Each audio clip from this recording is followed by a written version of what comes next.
Our main character accidentally gets reincarnated as a tiny baby who is still breastfeeding, and, to make things even crazier, he actually gets a cheat system. Back then, Lin Zishen was only 33 days old.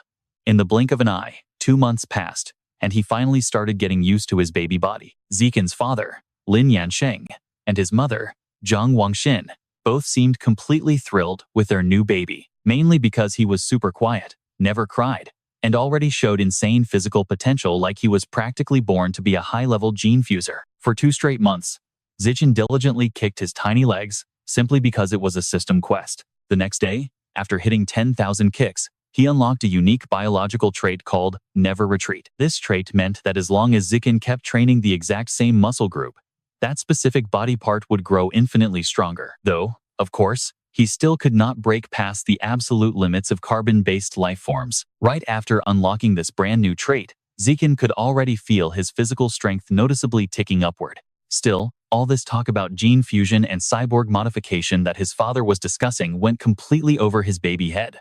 Was it like Spider-Man or Iron Man? He had no idea, but one thing was certain: this world was nothing like his old Earth. At 4 months old, Zishen already knew how to sit and crawl. To avoid completely freaking out his parents with this bizarre behavior, he had to secretly work out only at night. Boosted by his Never Retreat skill, he was already walking by month 5, and by month 6, he could finally sit and crawl in front of his parents without raising any red flags. Now watch this.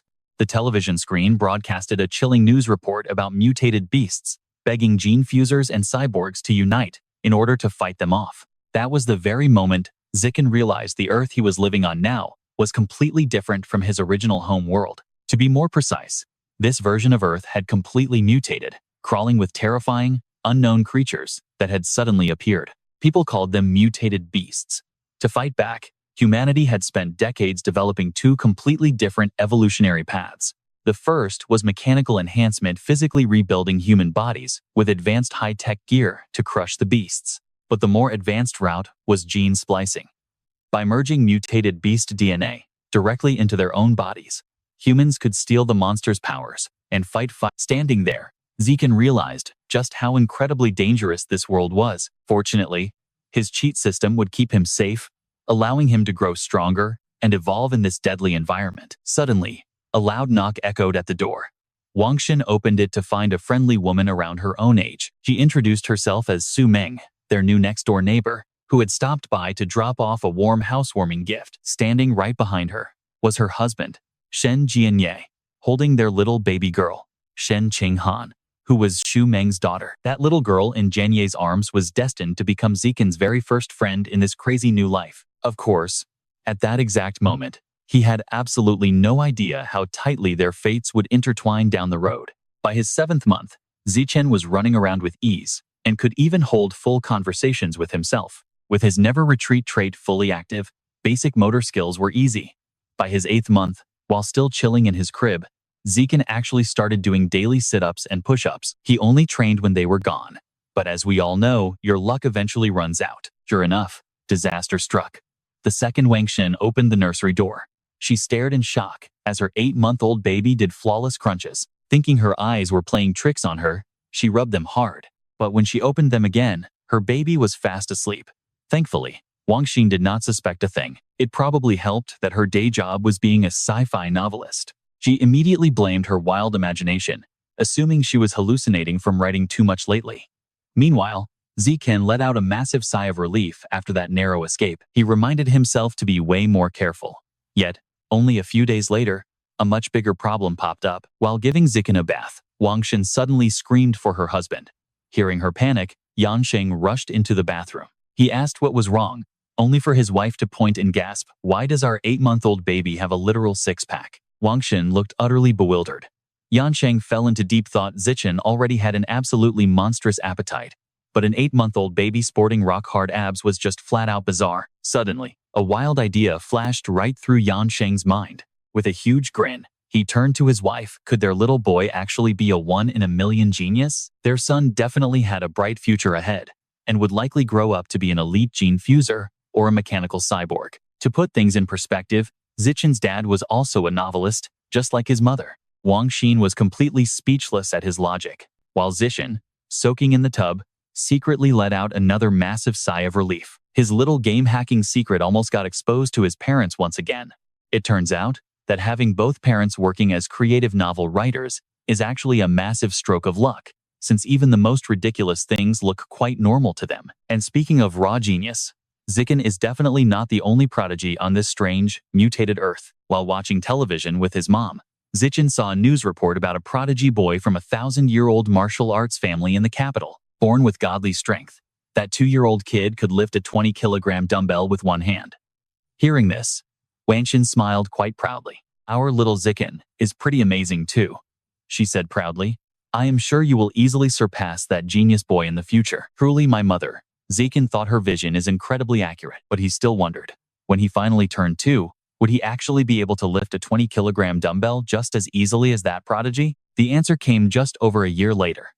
Right on his 2nd birthday, Zishen sneaked into the storage room and lifted a 20-kilogram heavy box with one hand quite easily. He was still celebrating his little victory when he suddenly heard his parents calling out loudly for him. "Zishen, where are you hiding? Little Han Han is here to play, so hurry up and come out."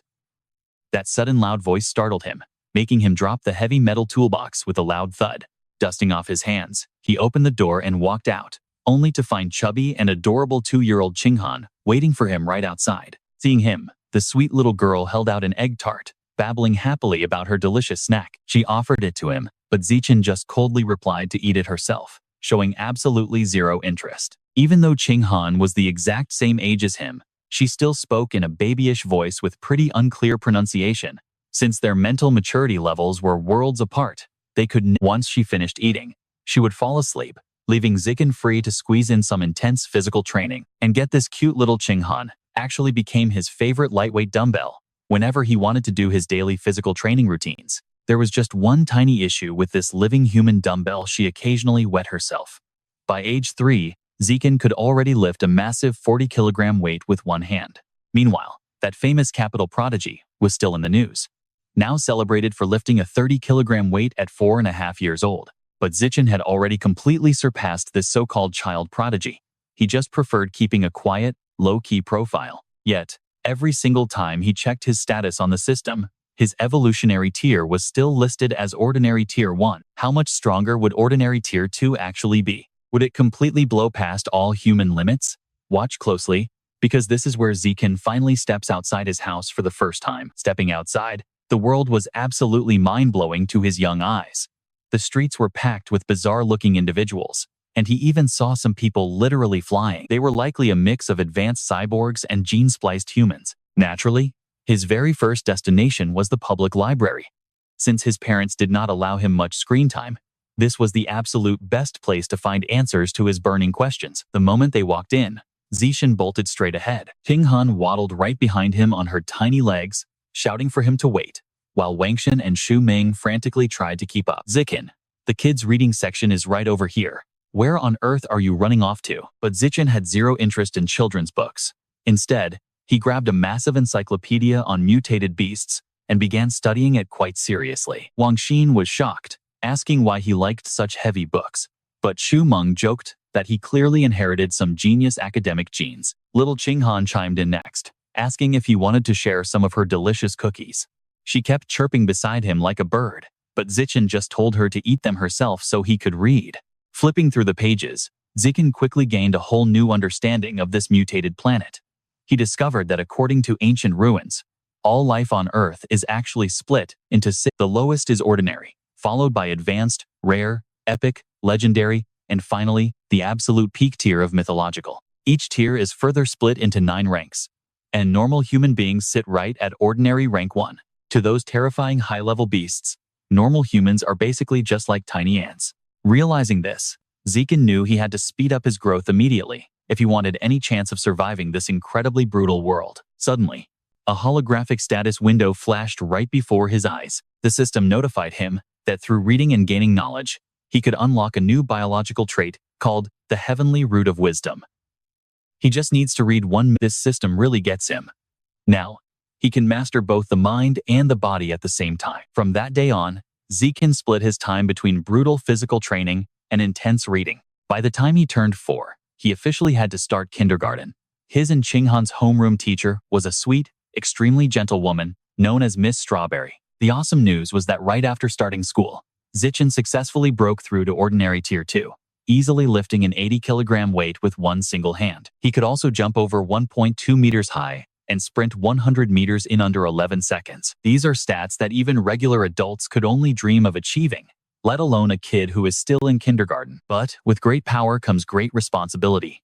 So when Changhan gets bullied at school for wetting her pants, how could Zishen just sit back and do nothing? His approach is incredibly unique. Instead of throwing punches, Zishen leaps right onto the teacher's desk and screams at the top of his lungs, "Shut your mouths right now. If anyone dares to call her the bedwetting champion again, I will turn that person into the real bedwetting champion." Powered by his massive internal energy, Zishen unleashes a booming voice packed with absolute authority. That sheer, terrifying presence of his is definitely not something a bunch of kindergarten toddlers can handle. The entire class bursts into tears at once, crying out for their parents and begging to go home immediately. As for Changhan, she just stares at him with pure admiration.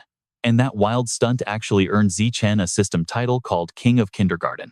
Up next on the horizon are the locked titles of Primary School Overlord and Middle School Tyrant. If he can dominate 9 full years of compulsory education to unlock all 3, he will gain a brand new biological attribute. Considering how the system keeps stacking multiple quests on him at once, Zishen figures this is fantastic news. 6 months later, he crushes his reading quest and obtains the Heavenly Wisdom root.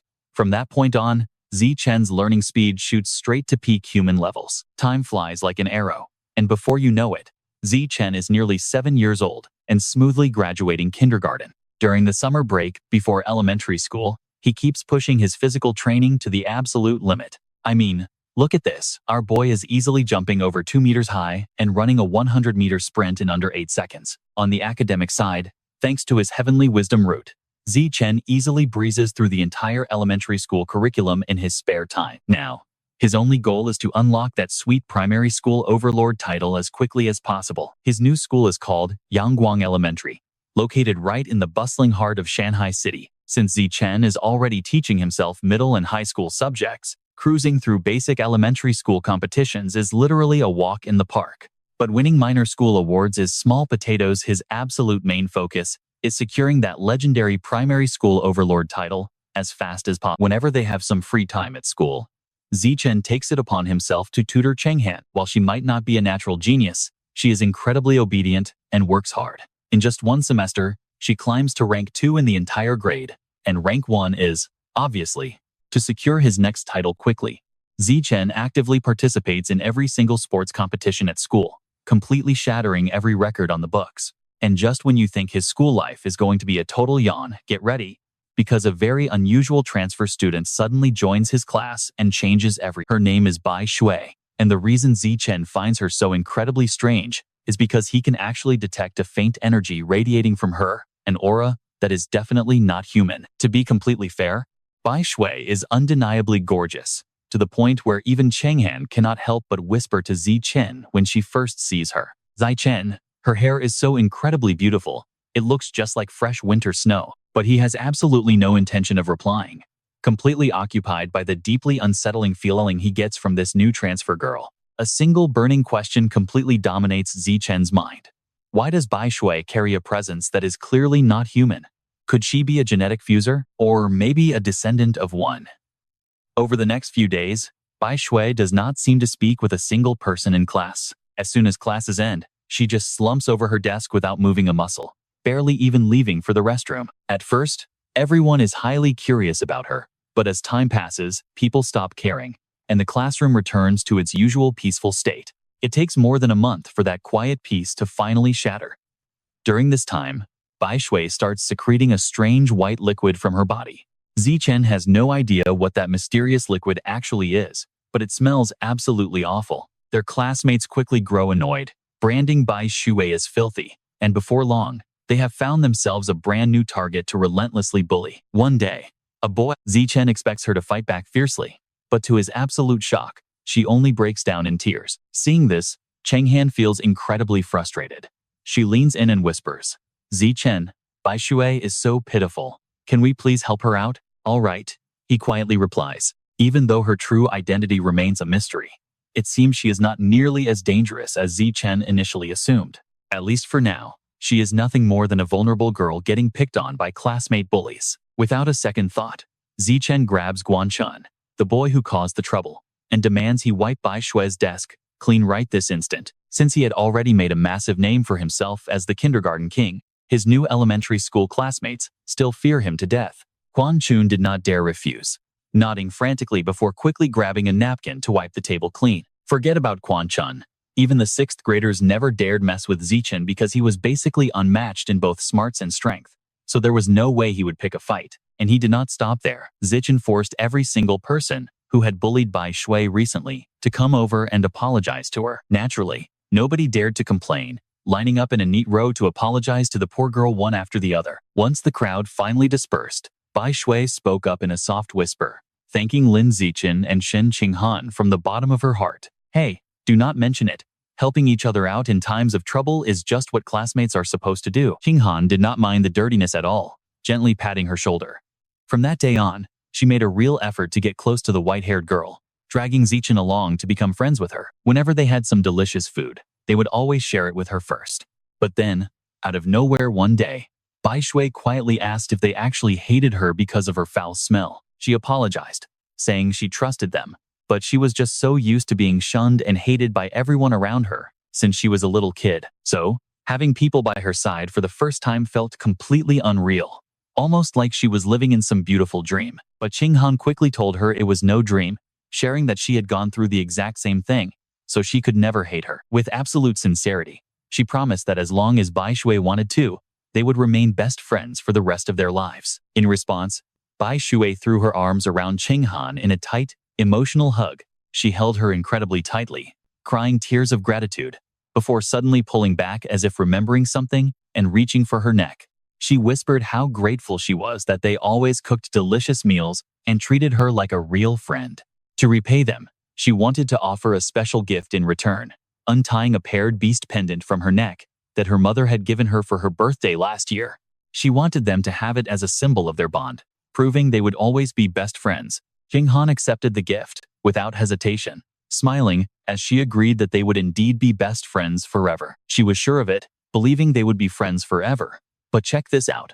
An unexpected tragedy was about to shake things up. It turned out Zichen spotted Bai Shui filling out transfer papers right inside the principal's office. Even weirder, the principal promised her guardian that her departure would be kept a total secret from everyone. If Zichen had not walked by the office and overheard the conversation, he never would have known to tell Qinghan about it. It seemed Bai Shui was hiding some major secrets, and sadly, they never saw her again after that day. Maybe she was destined to be a fleeting memory, a passing shadow in their early childhood years.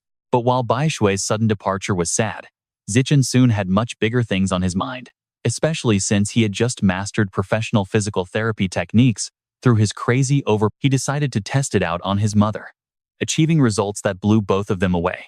But as they were laughing and chatting, an urgent news broadcast suddenly flashed on the television screen. The famous capital prodigy had just shattered yet another world record, successfully fusing beast genes at only 10 years old to lift a massive 1,000-pound boulder with his bare hands. Zichen was completely stunned when he heard this. This was the same kid who went viral years ago for lifting heavy weights at such a young age. Who knew he would already start gene fusion at only 10? Zichen's father, Wu Sheng, overheard the broadcast as he walked in after a shower. He scoffed, wondering if that photogenic prodigy from the capital was just part of some media stunt to make him a popular influencer, so they can sell products and make easy money.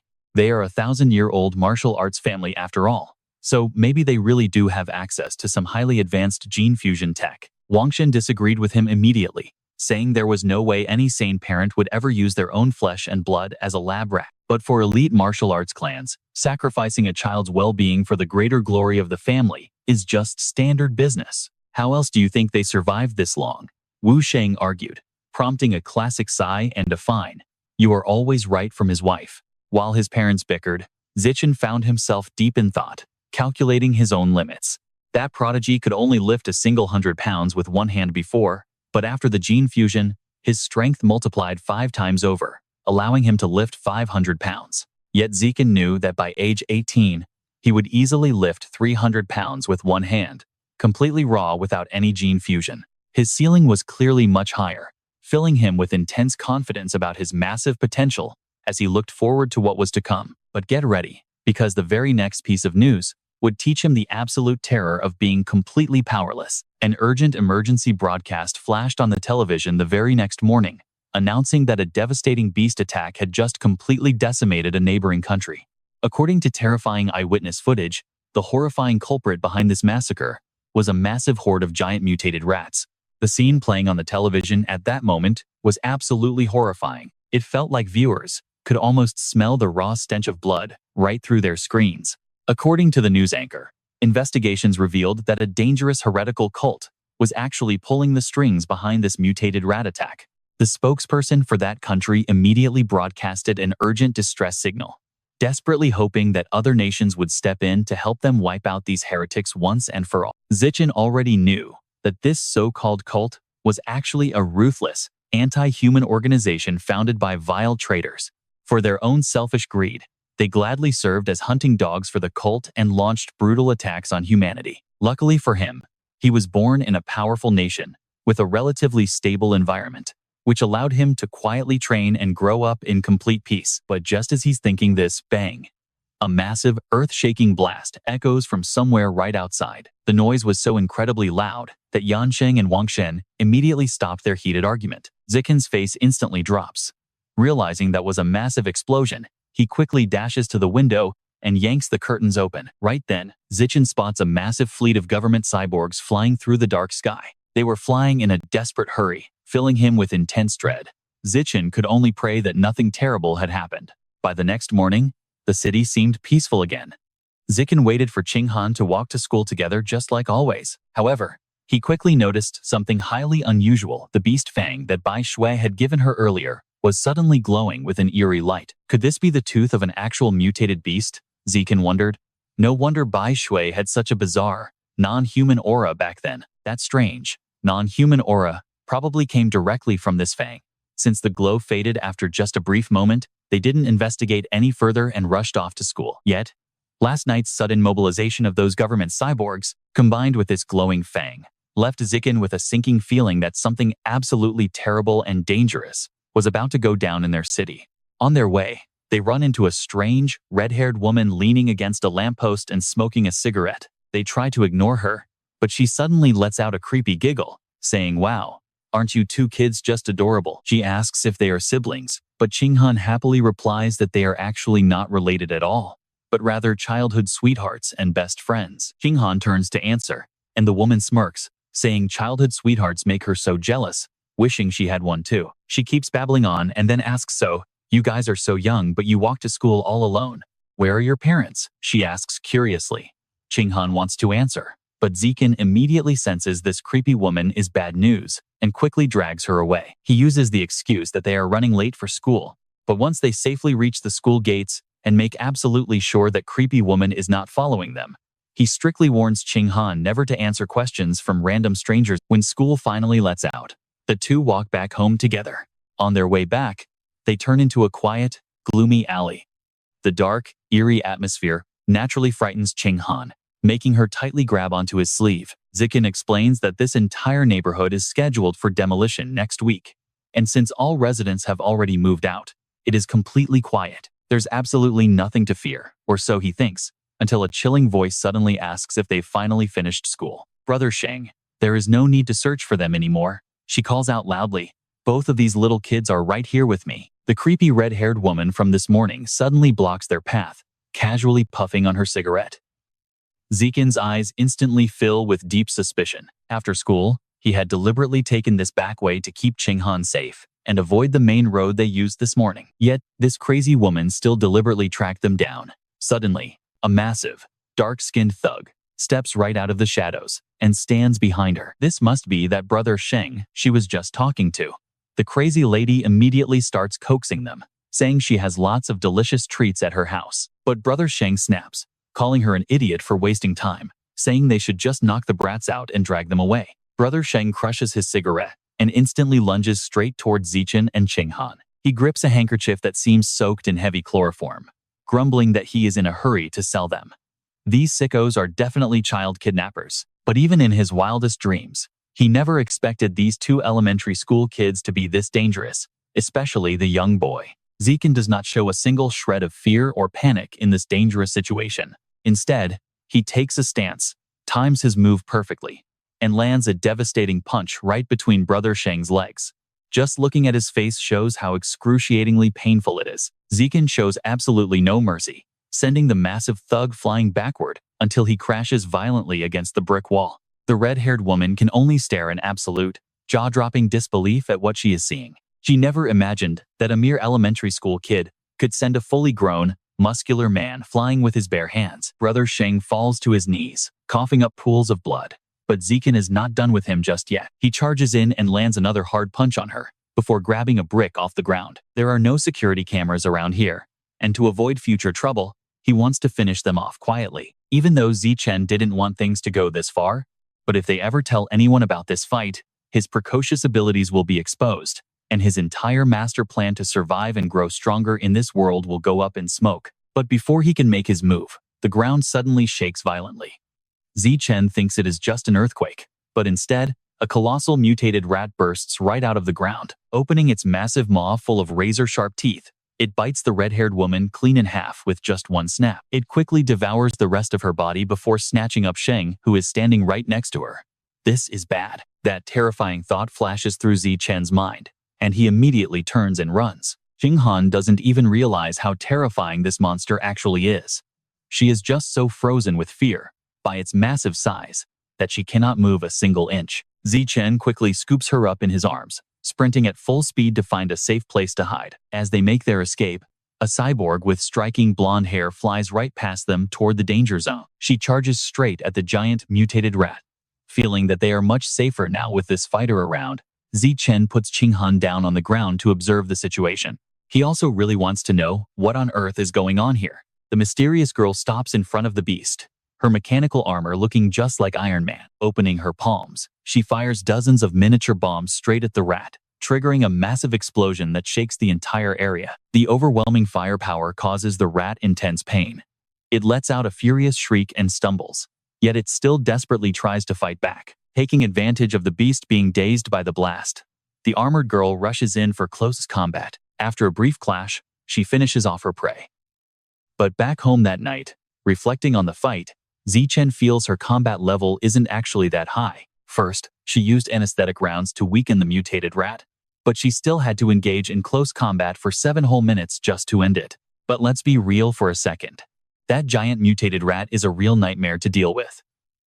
Fully grown, it is over 3 meters long, with power matching a common 5th-tier fighter. Luckily, he and Xinghan managed to escape with their lives, because at Zichen's current level, there is absolutely no way he could fight that massive rodent. It seems peace is gone, not just in neighboring lands, but right here in his own country too. Realizing this, Zishen knows he must train like his life depends on it to level up faster, so he immediately begins squatting with much heavier weights. Even with the constant threat of mutated rats looming, daily life still has to go on. Before long, Zishen and Xinghan celebrate their 9th birthdays.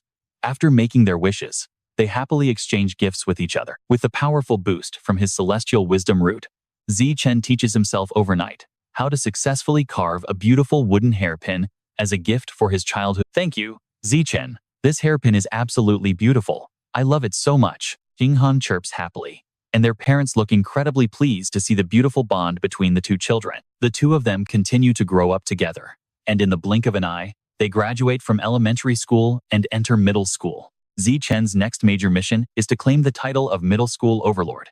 Just thinking about it gets him excited, because claiming that overlord title will unlock a rare biological trait called bullying the weak. During the school break, to secure this title faster and build up his raw strength, Zishen pushes through brutal high-intensity training sessions every single day. Finally, on the very last day, before the new school year starts, Zishen successfully breaks through to the common 3rd tier. On top of that, his various physical attributes have also improved massively. He can now lift 700 pounds with one hand, jump 4 meters straight up, and sprint 100 meters in just 6 seconds. Sometimes his mind wanders, and Zishen wonders what kind of level that famous martial arts prodigy in the capital has reached by now. Well, talk about perfect timing. On the exact night he reaches the common 3rd tier, a news broadcast about that very prodigy airs on television. The news reports that at just 14, he fused giant ant genes and can now easily lift a 2,000-pound alloy block with a single hand. Giant ant genes can typically boost a person's physical strength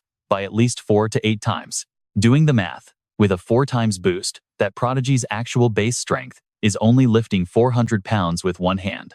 So, Zishen knows he is still way stronger. In the future, he will undergo gene fusion himself to grow infinitely stronger, and Zishen genuinely cannot wait for that day.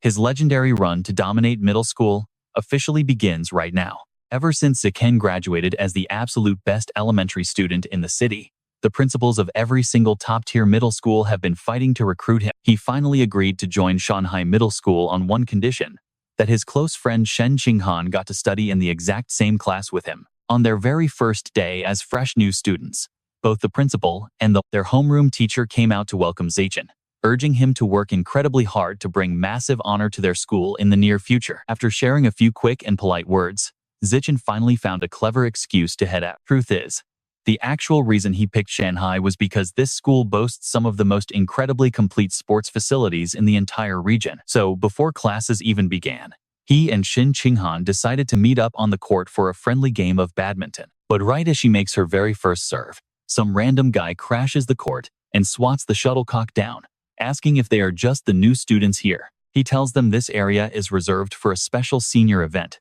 so they need to get lost. Then, a few of his smirking buddies show up and start teasing Qinghan, saying that a cute little girl like her can definitely stay behind to practice with them instead. They laugh if she doesn't know how to play. They can teach her step by step. A completely furious Qinghan thinks that even if these guys are older, they still need to follow basic court rules. After all, she and Zishen got here first. And besides, the creepy way these guys are talking to her is completely unacceptable. Seeing his best friend get cornered, Zishen has had enough. Zishen snaps, telling them to back off from her because the rule here is first come first served, and he shouldn't have to explain that to them. The lead senior immediately fires back, asking who made up that stupid rule, because even if a god showed up first today, they are still taking this court. This disrespectful senior aggressively barks back, completely refusing to listen to reason. Knowing he can't reason with brainless bullies, Zishen decides to use a little force, though he doesn't want to waste time punching them. Instead, he tosses the shuttlecock high into the air, leaps up in a gorgeous motion, and channels insane strength right into his racket-holding hand. Now watch this, guys. Zishen coldly declares that from now on, his word is the law here, before slamming his racket down with a perfect, mind-blowing serve that screams through the air. This ordinary piece of plastic and feathers suddenly flies faster than a literal bullet. The senior instinctively raises his racket to block it, but the force completely tears a giant hole straight through his strings. Even crazier, after piercing the racket, that shuttlecock didn't even slow down. His face instantly goes completely pale, and his lackeys look just as terrified, because there is no way a normal human being could ever hit a shot that fast and heavy. Honestly, if that thing had hit his head, it probably would have exploded right on the spot. They terrifiedly wonder if this kid is some kind of high-level gene-fused warrior, knowing that if they mess with someone like him, they will definitely end up dead. Realizing they are completely outmatched, all three of them immediately bow down as low as possible. They apologize, saying they understand the rules now, and will leave right away so the two can enjoy their game. Without even waiting for Zishen to answer, they turn around and run for their lives. And since rumors spread like wildfire, absolutely nobody in this school ever dares to bully them again. After that, Shen Qinghan gets to enjoy playing badminton and joining any activity she wants without a single worry. Honestly, middle school plays out just like elementary school did, except the campus is much bigger with more activities, and their daily life remains completely peaceful for years. Peaceful school years. Just like that, they both finish up without any trouble. During class time, Zishen mostly spends his hours reading extra books that he actually finds interesting. After all, he already mastered the entire middle school curriculum back when he was still in elementary. Once his night workouts are done, he hops online to teach himself all kinds of cool new skills. Thanks to his legendary cheat skill, the Heavenly Wisdom Root, he easily masters cooking, professional photography, driving, swimming, wild survival, and a whole bunch of other extreme sports. To quickly unlock that shiny new middle school overlord title, Zishen does not just get perfect scores in every single class. He also represents his school in various big national academic tournaments. He easily brings home gold, silver, and and bronze medals across subjects like math, physics, chemistry, and even computer programming. But honestly, he intentionally avoids taking first place in everything because he doesn't want to stand out way too much. A whole semester flies by, but can you believe it? The title still hasn't unlocked, though his insane achievements have earned him a massive crowd of screaming fans. Love letters literally start piling up like mountains, but he doesn't pay any attention to them. Aside from tutoring Qinghan, his own personal studies are the only things on his mind, and right now, he is focusing his entire attention on the school's massive upcoming sports festival. Zishen hopes that if he completely dominates this athletic event, he will finally secure that elusive middle school overlord title. That is why he is currently planning to dominate the shot put, high jump, and sprinting events. These three main categories represent strength, jumping ability, and speed, the exact physical skills that Lin Zishen had been training since childhood. Dominating these areas essentially meant he had conquered every single aspect of sports and physical fitness, even though he was quite careful during the competition to not look too suspicious. Taking first place was still relatively easy. After the sports meet, Lin Zishen had 3 gold medals, and right then, he felt a massive surge of power radiating from deep within his body. Check this out. He did it. His middle school overlord title is finally unlocked. By dominating his entire 9 years of compulsory education, Lin Zishen unlocked a unique biological trait called bullying the weak. Bullying the weak is an attribute that allows Lin Zishen's life essence to rise far above all living things. He can feed on the life essence of other creatures to drive and accelerate his own evolution to the next tier. Still, Lin Zishen couldn't figure out what life essence actually meant. Suddenly, a voice called out, "Zishen, wait up." He had walked ahead after class because he was so lost in thought. But hearing Qinghan's voice behind him made a sudden spark flash in his mind. "Han, that animal tooth you got before. Can you let me borrow it for a quick second?" Qinghan didn't hesitate, taking it off and handing it over. The second his hand touched that beast fang, he received an immediate system notification. It said that he had just devoured a tiny bit of life essence from an abyss giant butterfly. The progress for this abyss giant butterfly is currently at 1%. Once it reaches 100%, Lin Zishen can evolve the attributes of that beast. Wait, what? This tiny bone is actually an abyss giant butterfly's tooth? Lin Zishen was completely stunned. He rushed home and immediately searched the web. Now that he actually knew the name of this mutant beast, he thought he might find some useful clues about it. But there wasn't a single shred of information about this beast online. It looked like Lin Zishen had to rely on himself to figure things out. He rummaged through his backpack. Earlier, Bai Shui had given both of them a beast fang as a gift. Qinghan always wore hers around her neck, while he just kept his tucked away in his pocket. When he pulled it out and touched it, the system notified him that he devoured another trace of the abyss giant butterfly's life essence, bringing progress to 2%. 2%? That's way too low. Clearly, almost no life force remains in dead bones. If Lin Zishen wanted a full unlock, he needed another way. The next day after school, he and Qinghan rode their bikes home together. To ramp up his daily workout intensity, Lin Zishen decided to start riding his bike to school and give Qinghan a lift every single day. Besides, if they ran into that giant mutant rat or any other weird beasts again, they could use the bicycle to escape to safety much faster. "Hey, classmate Lin Zishen," someone suddenly called out. Turns out, it was Mr. Guo, the head coach of the school's martial arts team. He was looking for Lin Zishen because his recent performance at the sports meet was officially the best in Shanghai Middle School's entire history. So, he wanted to personally invite him to join the martial arts team he was coaching. "Your sports talent is insane. It's actually even better than your high grades. So I really hope you will join us. Of course, you can learn more about our martial arts squad before making your final decision." Mr. Guo rambled on with intense enthusiasm. He spoke so fast that he didn't even give Lin Zishen a single chance to refuse. Before leaving, Mr. Guo added that he'd be waiting tomorrow in Training Room C, which served as the martial arts team's main headquarters. Returning home, Lin Zishen's mind was completely focused on figuring out the newly unlocked bullying the weak biological trait. He squashed some mosquitoes and cockroaches, but nothing triggered his skill. It seemed only powerful mutant beasts carried enough life essence to be absorbed by his ability. To test this theory, Lin Zishen decided to head over to the shopping mall's meat market to see if they sold any mutant beast meat. And so, he and Qinghan hopped on their 2-wheeled ride and headed straight for the downtown supermarket. But once they arrived, he faced another annoying problem.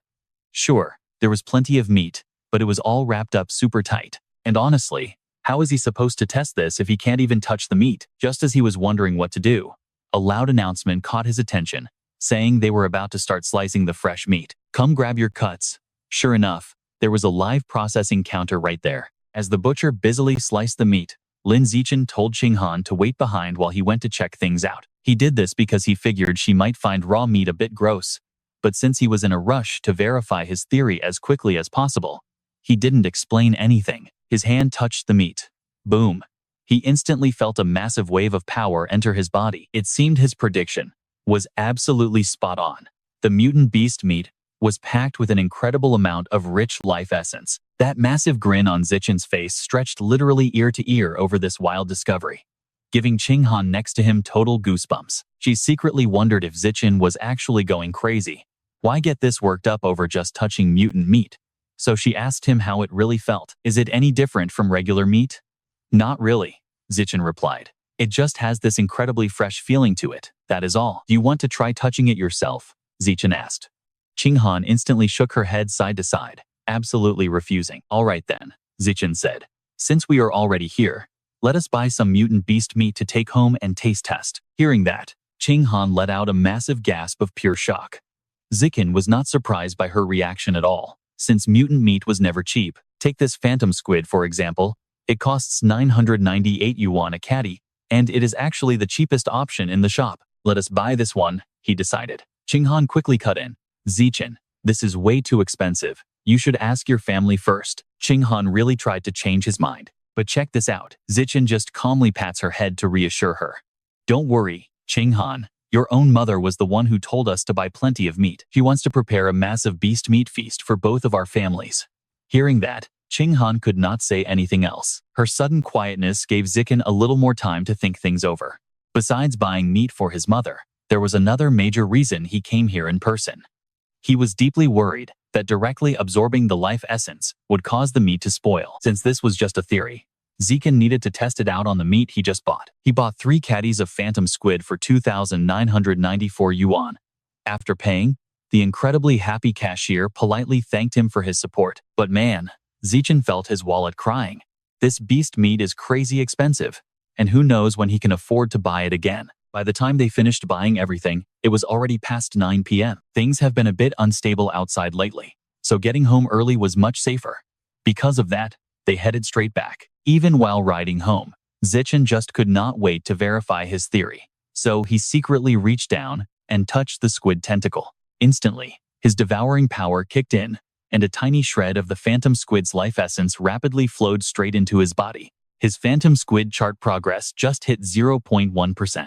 As Zishen pedaled Qinghan back home, he was doing some serious math.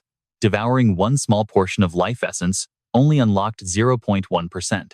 That meant he would need a whopping 100 kilograms to hit 100. Based on that price, that is going to cost around 100,000 yuan.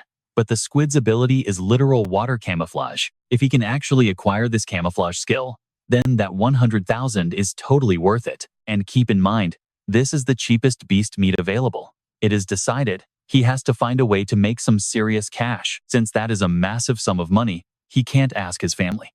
But wait, let's not forget his main test. Did the meat actually spoil after he absorbed its life essence? Some time had passed now, so the results should be clear. Looks like absorbing the essence did not spoil the meat at all. Awesome. Suddenly, another notification popped up. Phantom squid progress hit 3%. Watch out, Zishen. There are people right ahead, Qinghan warned. He slammed on the brakes. Zishen almost plowed straight into 2 pedestrians. He immediately sputtered out apologies, saying he was so sorry. He blamed himself. He got so distracted devouring that life essence that he completely forgot to watch the road. But why is the bike lane so crowded? Qinghan muttered. Look over there, Zishen. She gasped as she saw a man holding a knife to the strawberry girl's throat. It is the strawberry girl, she cried. Stay back, the thug screamed. If anyone takes another step, I will end her, the police yelled back, warning him that he was surrounded and needed to calm down and drop the weapon. Officer Shan warned his partner, Bing, do not shoot yet. They are too close, and this guy is clearly a professional. He is using her as a human shield and is constantly moving around. A reckless shot will easily hit her.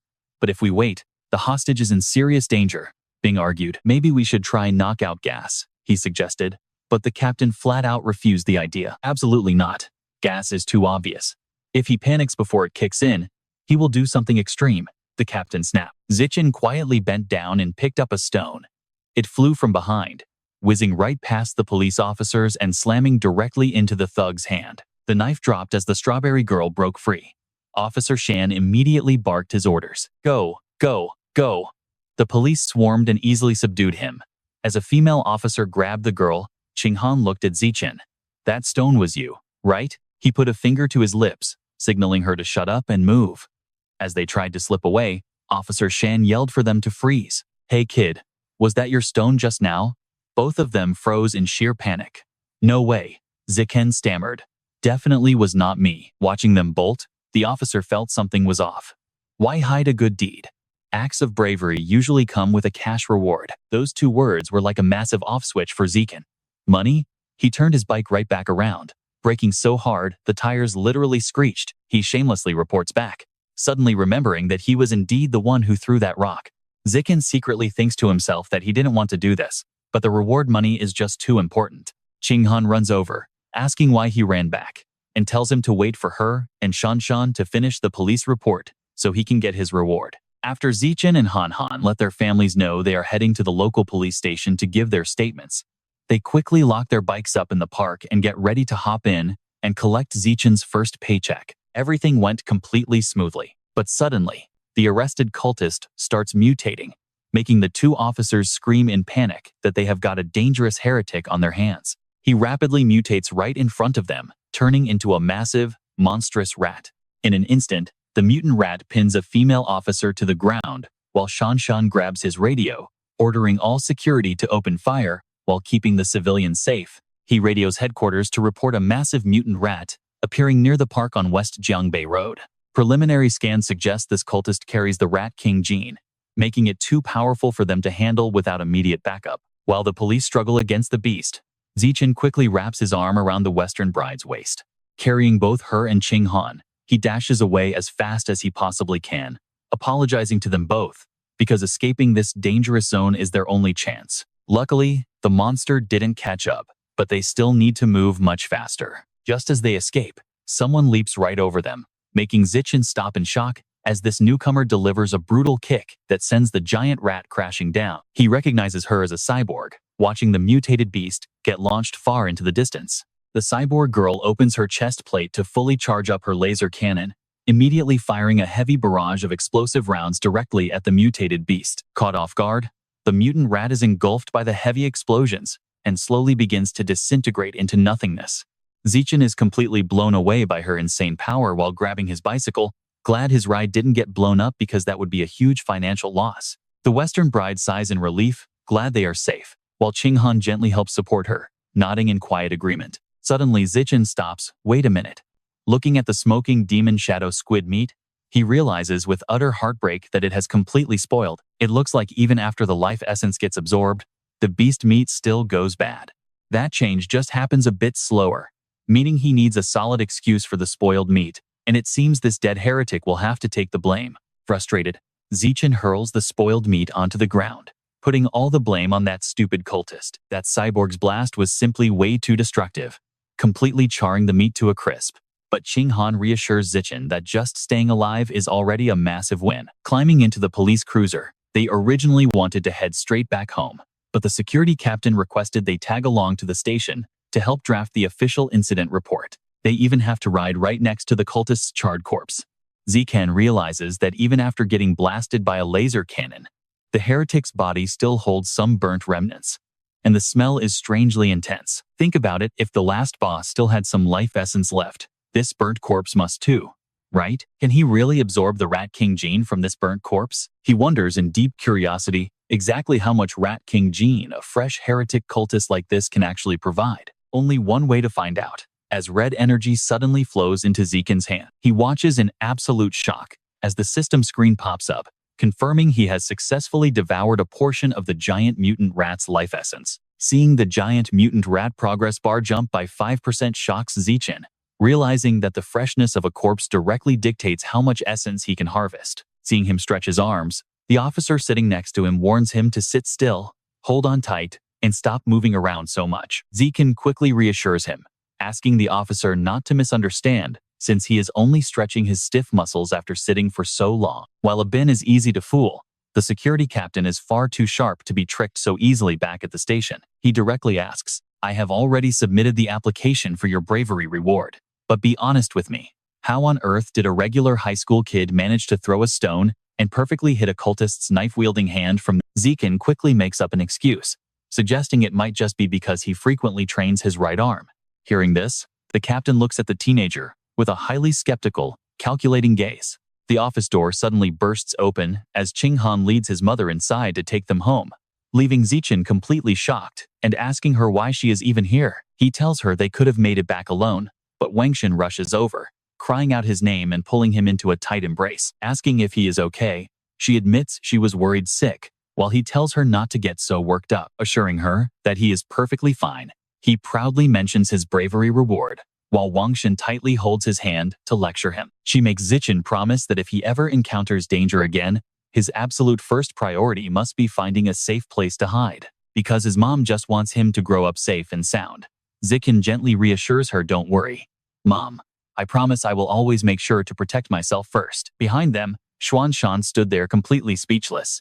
For the past few minutes, he had felt like an invisible ghost. Walking out of the office, he notices two female cops whispering, "Those rat god cult bastards are getting more and more out of hand lately. Now they are even infiltrating colleges and universities, targeting regular students who do not have the official clearance for gene fusion yet." The victim shot dead tonight? A regular liberal arts student from Guangnam University, brainwashed by the cult. Damn it. We must hunt down every last one of those bastards. But that is just a temporary fix. To really stop this, we have to eliminate the Rat King himself, the self-proclaimed god. Absorbing the intel, Zishen thinks to himself, "The Rat King?" He pulls out his phone to check. There is actually quite a lot of information about the cult online. Headquartered in Shanghai City, most of their followers are just societal outcasts and total losers. Have their cult activities really exploded this year? Zishen frowns, scrolling through more of the news. Look at his face here. Something on that screen completely shocks him. Zishen can hardly believe his eyes. The Rat King wants to evolve into a higher-tier creature, so he sent his cultists to gather massive evolutionary resources. Has this Rat King actually evolved to possess human-like intelligence? Look at this giant, mutated rat. It is absolutely huge. Could it be linked to the Rat King? He sighs, pushing the thought aside. Whatever. This is the South. Rats as big as cats are pretty much a normal thing here. Noticing Ching-han is not chatting happily like she usually does, Zishen turns to look at her. Wait, why is Han so quiet anyway? Seeing her shivering with cold sweat pouring down, he wonders, could it be that same weird issue from before? Whenever Han gets anxious or highly stressed, she acts exactly like when they were kids, completely unable to control herself. But honestly, he always feels like her condition might actually be linked to some sort of unknown potential. Back home, Wanshin gasps in shock when she hears the news. What? The meat is lost? Zishen gives an awkward laugh to explain. Things were chaotic back then, so I did not notice. I must have dropped it. She sighs, patting his shoulder to comfort him. Never mind, as long as you are safe. Meat can be replaced. Zishen secretly breathes a huge sigh of relief. Thank goodness he covered that up. Seeing his dad heading out, he holds him back. No way, Dad. It is way too dangerous out there. His dad replies, "Do not worry. I am built tough like a true worker." But Zishen warns him, even if you find the meat, it is already spoiled. Dad is surprised. How do you know that? Zishen just shrugs, purely a lucky guess, of course. Meanwhile, Xuanshan is still losing sleep over one big question. How could a middle school kid throw a stone with such devastating power? And you won't believe what's waiting for him, a giant, mutated rat perched right on his filing cabinet. Xuanshan gasps, where on earth did this giant rat come from? The mutated monster leaps straight down to the floor. Firing immediately, he shoots at it. By the next morning, Zishen is sitting in class, head completely in the clouds. He thinks to himself, compared to that rat man and the female cyborg, I am still way too weak. I need to make cash fast to unlock my Shadow Demon Ink. But relying on school scholarships is way too slow. What if he becomes a famous study influencer online and sells tutoring guides directly? No way. That is too fast and way too eye-catching. Wait. He is thinking about this all wrong. This world is absolutely crawling with gene-fused and mechanical superhumans. Combat pays much better than academics. The prize money for martial arts tournaments is massive. Looks like it is finally time to take action. After class, they head over to gym room C. Coach Guo stands there, casually blowing on a cup of hot tea in his hand. Zichen walks up to him to chat hello, Coach Guo. The coach grins, asking if Zichen wants to join the martial arts team, or if he is just here to look around.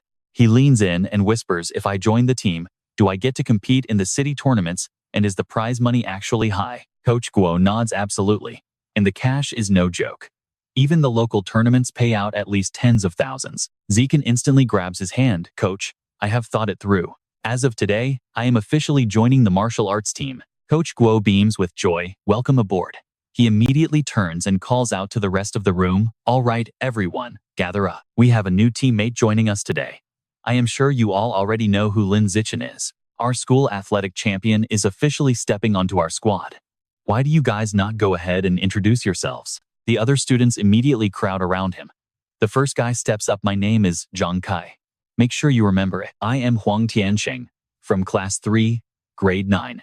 You can just call me Ahang. And I am Li Shutong from class 6, grade 9. Everyone just calls me Xiao Li, which is pretty cool.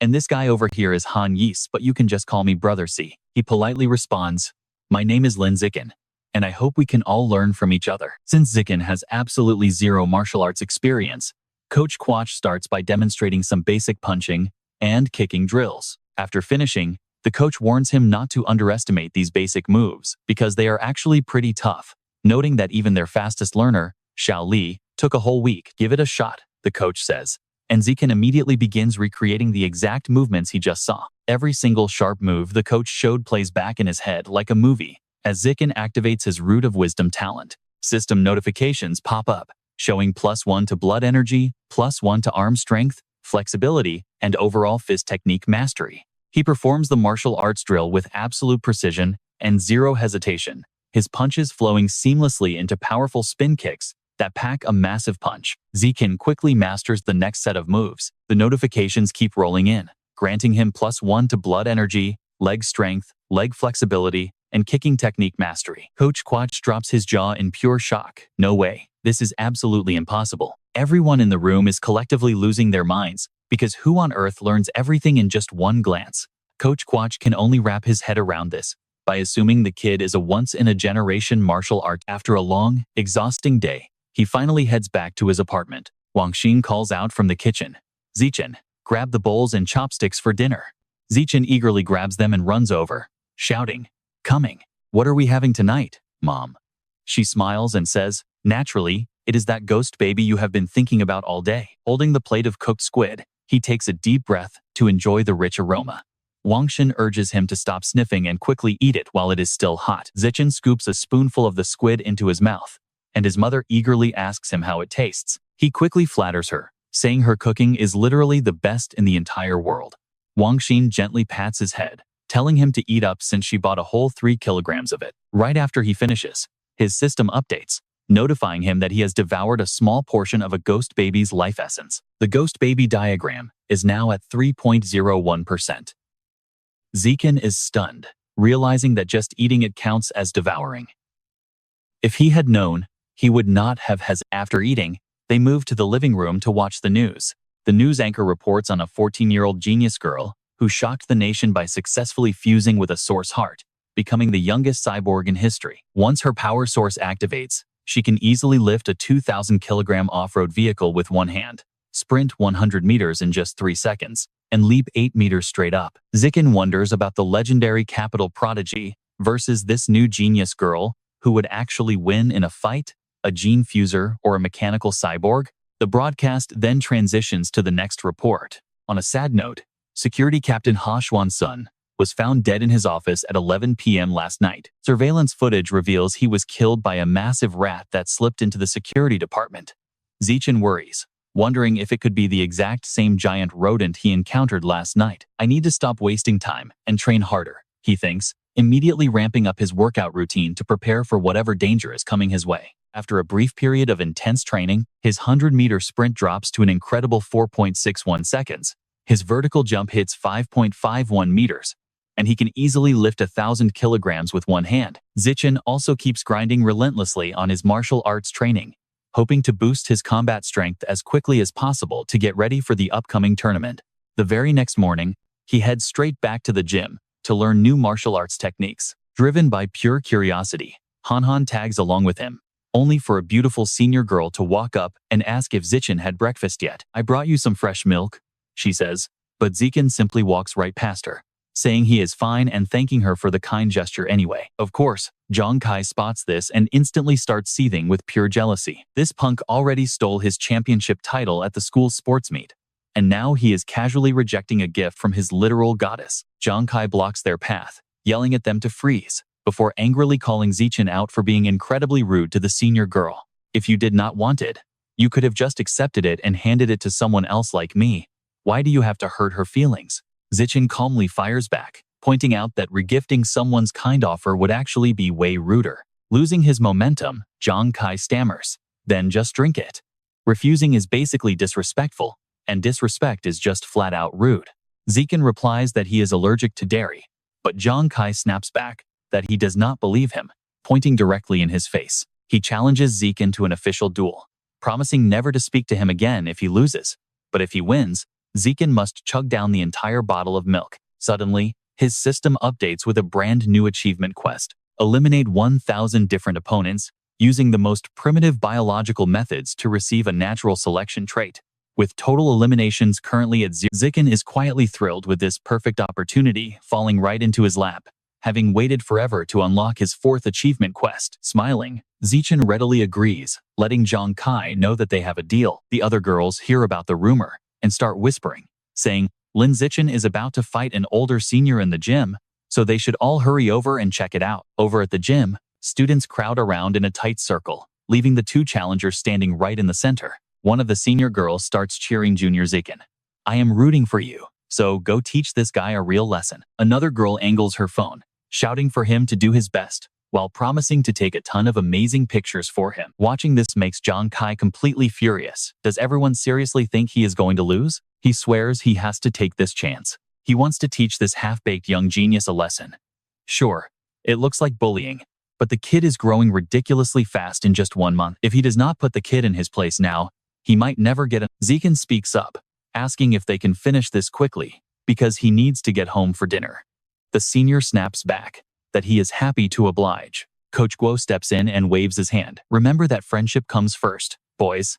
Let the match begin." "Wait a second," Zhang Kai interrupts, acting all high and mighty. He points out that Zishen has only trained for a month, while he has got nearly 2 years under his belt. To keep things fair, he offers Zishen 3 free moves first. Zishen shrugs fine by him. Instantly, Zishen launches forward. "Get ready for this." Zhang Kai completely freezes, his face turning pale as Zishen throws a punch. The loudmouth is sent flying back, his cheek instantly swelling up as his body crashes to the floor. Coach Guo is stunned, whispering, "What? Just one punch?" The crowd is absolutely speechless, staring with their jaws dropped because this is just way too ridiculous. It is over just like that. Qing Han jumps up, cheering that Zishen won, while the other girls squeal about how incredibly cool he is. Defeating this guy triggers a system notification, telling him he beat his opponent and won the hearts of the opposite sex. He gets priority in choosing a mate, and his elimination counter starts at 1 out of 1,000. Zishen realizes this is going to be a pretty long road, since he still has to beat 999 more rivals. He turns his gaze toward the other seniors, asking if they want to take this chance to step up and test their skills together. Hearing that, their faces turn completely pale. Instantly, they all start making excuses to run home, like remembering they have extra classes to attend.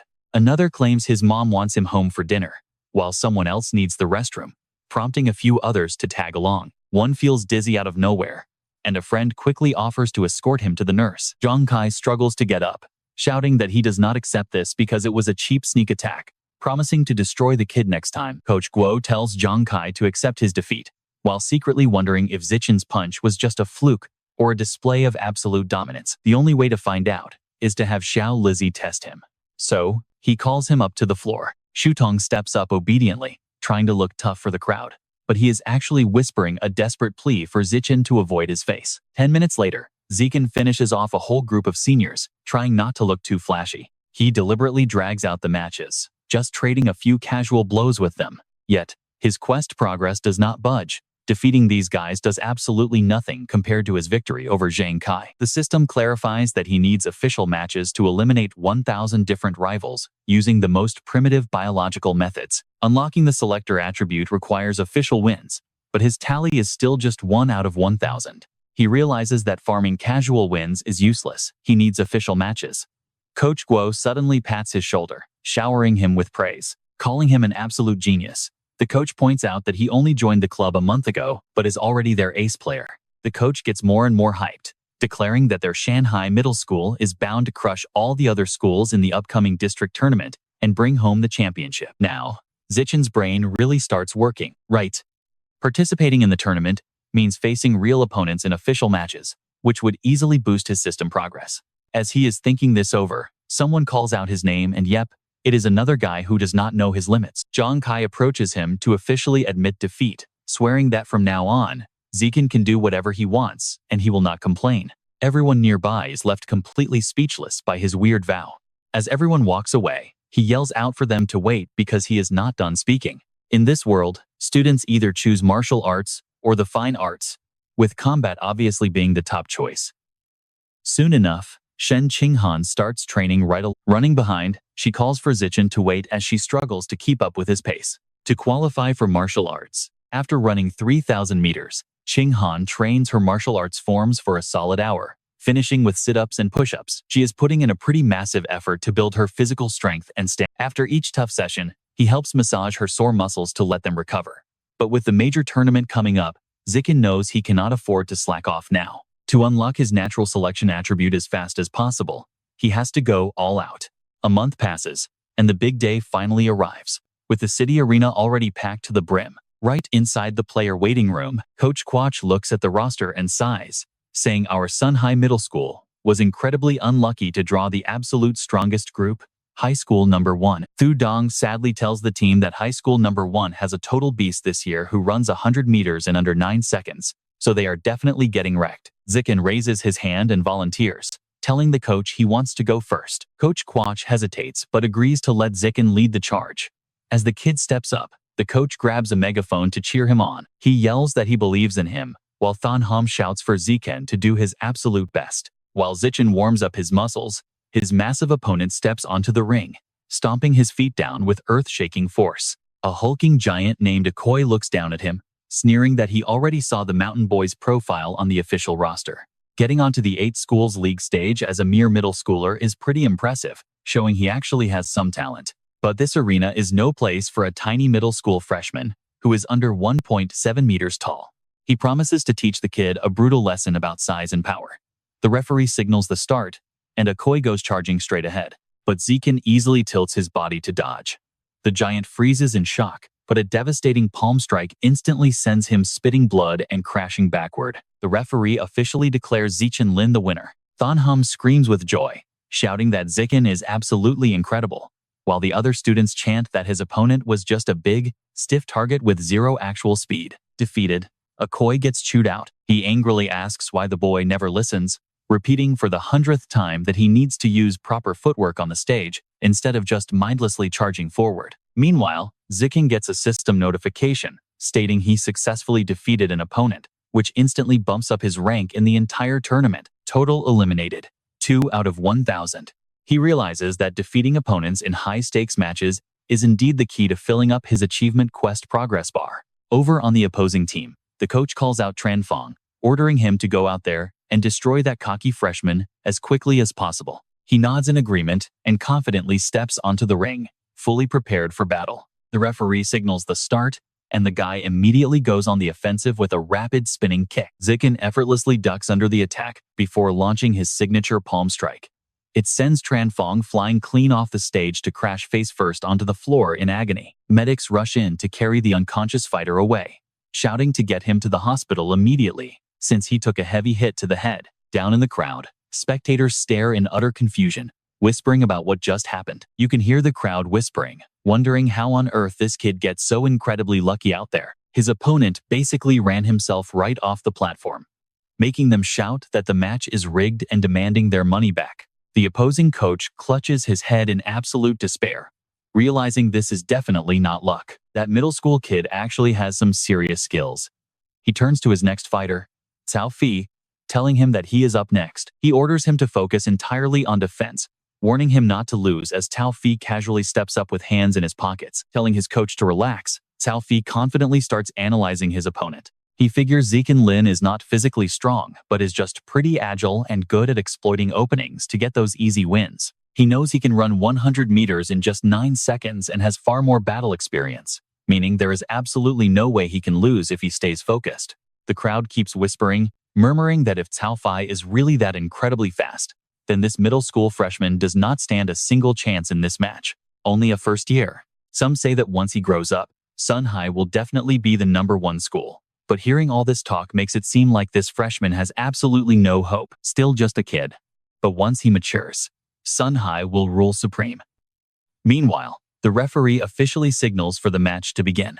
Cao Fi leaps forward like a bullet, unleashing his rapid water stream rock, smashing fist, but Ziken easily dodges every single strike. His coach screams in fury, demanding to know what he is doing since he was ordered to play defense instead of attacking. But the arrogant genius completely ignores him, muttering that defense is only for the weak and definitely not for someone as talented as him. But get this, Ziken is only letting him show off to steal his moves, since this technique actually looks pretty interesting. Cao Fi throws punch after punch until he is totally exhausted, wondering why on earth he cannot land a single hit on this kid. The guy stopped in his tracks and asked, "How did you dodge my attack? This is scientifically impossible." Zichen simply demanded, "Do you have any other moves left? Just use them all." Hearing this, Gao Fei furiously unleashed a rapid barrage of punches. It was a blatant mockery. Zichen quickly spun around and delivered a direct kick to his opponent's stomach, sticking to his usual fighting style. Forget it. Let's wrap this up. Everyone watching was completely stunned, while Ziken's teammates burst into cheers of celebration. "You did awesome, little Chen. You are incredibly strong. Knocking out 3 guys in a row like that, winning without even trying, feels absolutely amazing." The next opponent was instantly defeated. Ziken felt like each challenger was even weaker than the last. In no time at all, Ziken had easily swept through all 5 fighters from Shanghai #1 Middle School. Over the next 2 days, he single-handedly defeated the remaining schools, needing just a 1-punch knockout for every opponent. He successfully led Shanghai Middle School to secure the championship in the 8-school joint tournament. As the tournament wrapped up, Ziken's system notification showed his total eliminations at 16 out of 1,000. Disappointed, he realized there were still 984 opponents left. At this rate, completing his natural selection would take years. Even though this quest could not be completed quickly, Ziken never expected Teacher Guo to hand him the bulk of the prize money, exactly 20,000 yuan. Combining that with his rewards from various academic competitions, he now had about 30,000 yuan in his hands. But that 30,000 yuan was quickly spent by Ziken in no time. Watching him eat so ravenously, Wang Shen kindly advised him, "Slow down. Little Chen, there is plenty of food left. Just eat while checking your updates." The Ghost Shadow Squid diagram boot progress reached 33%. Ziken realized that eating 30 kilograms of Ghost Shadow Squid meat boosted his blueprint unlock progress straight to 33%. By his second year of middle school, Zichen successfully broke through from ordinary tier 3 to ordinary tier 4. He could now easily lift 1090 kilograms with one hand, jump 5.65 meters vertically, and sprint 100 meters in just as time flew by. Both he and Qinghan finally graduated from Shanghai Middle School. Soon enough, the results for the high school entrance exams were finally released. Ziken became the top student in the district for both academics and martial arts. Qinghan's grades were decent, but her martial arts score was not high enough to get her into Shanghai High School's elite martial arts. Seeing her scorecard, Qinghan burst into tears. "Why did this happen? I worked so incredibly hard. But is this it? Ziken, can we still go to the same high school together?" Zichen gently wiped away her tears. "I am not sure either, but the principal of Shanghai High School said he wants to visit my house. Want to come with me to meet him?" Ziken asked, as Qinghan looked up. "The principal is definitely coming to invite you into Shanghai's elite martial arts class. It has absolutely nothing to do with me, so why would I even go there?" He pulled her out of the room. "Do not worry. My only condition for staying at Shanghai High is that I must sit at the same desk as you." The principal of Shanghai High School discussed the matter with them, simply hoping that Ziken would choose to continue his education at Shanghai High School. Before leaving, the principal advised Ziken, "We have pretty much covered everything we needed to say. I have said everything on my mind. For one final thing, as long as you agree to continue studying at Shanghai High, you can tell me directly whatever it is you desire. Introducing Qinghan, Zikan politely thanked the principal. I only have one wish, which is for Qinghan to stay in the same class as me. The principal looked at Qinghan and asked, you are student Qinghan, right? She readily agreed to this request when the new school year begins. Both of you should come to Shanghai High to register together. They both happily replied, thank you, principal. With his high school chosen, Zikan went on to enter his final middle school martial arts tournament. No surprises here, guys. He easily led Shanghai Middle School to another championship, utterly crushing every single opponent who dared to step up. Once he had the prize money in hand, Zishen decided to fulfill his previous goal first. He estimated that only 20% was left to unlock the Ghost Shadow Squid diagram. This prize money would definitely buy enough meat to finish the progress. Now, with the Ghost Shadow Squid diagram sitting at 80%, Zishen had no idea what kind of uncontrollable things might happen once it unlocked. So, he intentionally headed deep into the forested mountains surrounding. He immediately proceeded to unlock it. No time to lose. So he jumped right in. The system showed that he had consumed a massive amount of the Ghost Shadow Squid's life essence. Another notification popped up: Ghost Shadow Squid diagram 100% completed. You have successfully unlocked the Ghost Shadow Squid diagram and acquired the biological attribute Water Fusion Affinity. This trait massively boosts your connection with water, letting you glide through the depths completely undetected. But Zishen was left scratching his head. Wait, why does this water fusion skill feel completely useless to me? While practicing his swimming, Zishen notices his skin does not wrinkle even after being soaked for a really long time, and he can clearly feel that water resistance has decreased significantly as he glides through. But besides this minor change, is there really no other effect? Well, it makes sense. A ghost shadow is just a low-tier monster, barely even worth fusing his genes with anyway. If he wants better biological traits, he can just buy them slowly later on, and eventually, he will have them all. Or once he gets stronger, he can just hunt those mutated beasts and consume their meat. Like those giant mutated rats, especially since the new school year starts in less than a week. Zishen and Shin Qinghan's families planned a joint trip, and to better test his new water blessing ability, he suggested they all head straight to the beach. The moment Qinghan steps into the water, she complains that the ocean is freezing. While Zishen swims like a natural fish, he tells her it is always like that at first, so she should just get used to it slowly. Suddenly, his system alerts him that his swimming is boosting his vitality and whole body muscle strength by 1, whole body muscle coordination +1, water affinity +1, swimming skill +1. Then diving alerts show his vitality +1, muscle strength +1, coordination +1, water affinity +1, oxygen capacity. Terrified, Qinghan stands near the shallow shore and yells out for Zishen to stop swimming alone and come teach her how to swim. Zishen finally realizes that Han does not know how to swim yet, so he swims back over to patiently show her the ropes. Since Qinghan has always had pretty average athletic skills, Zishen assumes she will struggle to learn, but he is about to get slapped in the face by reality almost instantly. Qinghan picks it up immediately, gliding effortlessly through the water. She cheers out that swimming is actually so simple, and she already learned it in just a few seconds. Testing her limits, she holds her breath and dives down, realizing she can actually dive easily before quickly resurfacing to catch her breath. Qinghan happily boasts about her skills, saying she always heard that it is almost impossible to open your eyes underwater. Normally the salt sting hurts, but she feels absolutely no discomfort at all, only a cool, refreshing sensation. Zishen strokes his chin as he watches her swim, thinking that even if her water affinity is top tier, mastering every technique instantly makes zero sense. This is way too abnormal, and seriously, what he discovers next is going to blow your mind. Wait, something is off. He remembers how she used to wet the bed as a kid, contrasting it with her current swimming. Connecting the dots, he wonders if her constant bedwetting back then was actually because she was born with a natural water attribute. It sounds crazy, but maybe Qinghan possessed some legendary cultivation physique, just like those main characters in fantasy novels. Getting excited, Zishen decides to dive deeper with her. But her next move is about to blow his mind even more. They have been down there for over 10 minutes now, which is absolutely insane for a beginner, since even highly trained divers would struggle to hold their breath this long. As Qinghan holds her breath deep underwater, a strange echoing sound suddenly reaches her ears. Why on earth is there a bizarre noise down here? Panicked, she quickly swims back up. What kind of sound was that? Kind of sound was that? Qinghan explains that she suddenly heard a deeply unsettling noise underwater, something so bizarre that it actually creeped her out. Zichen turns dead serious, asking her what it sounded like, but she admits she has no idea. She says it might be a language she does not know, but it was definitely a woman's voice, sounding extremely real as it kept echoing in her head. The voice only stopped once she surfaced, so to help her calm down quickly, Zichen immediately takes her back to the safety of their hotel.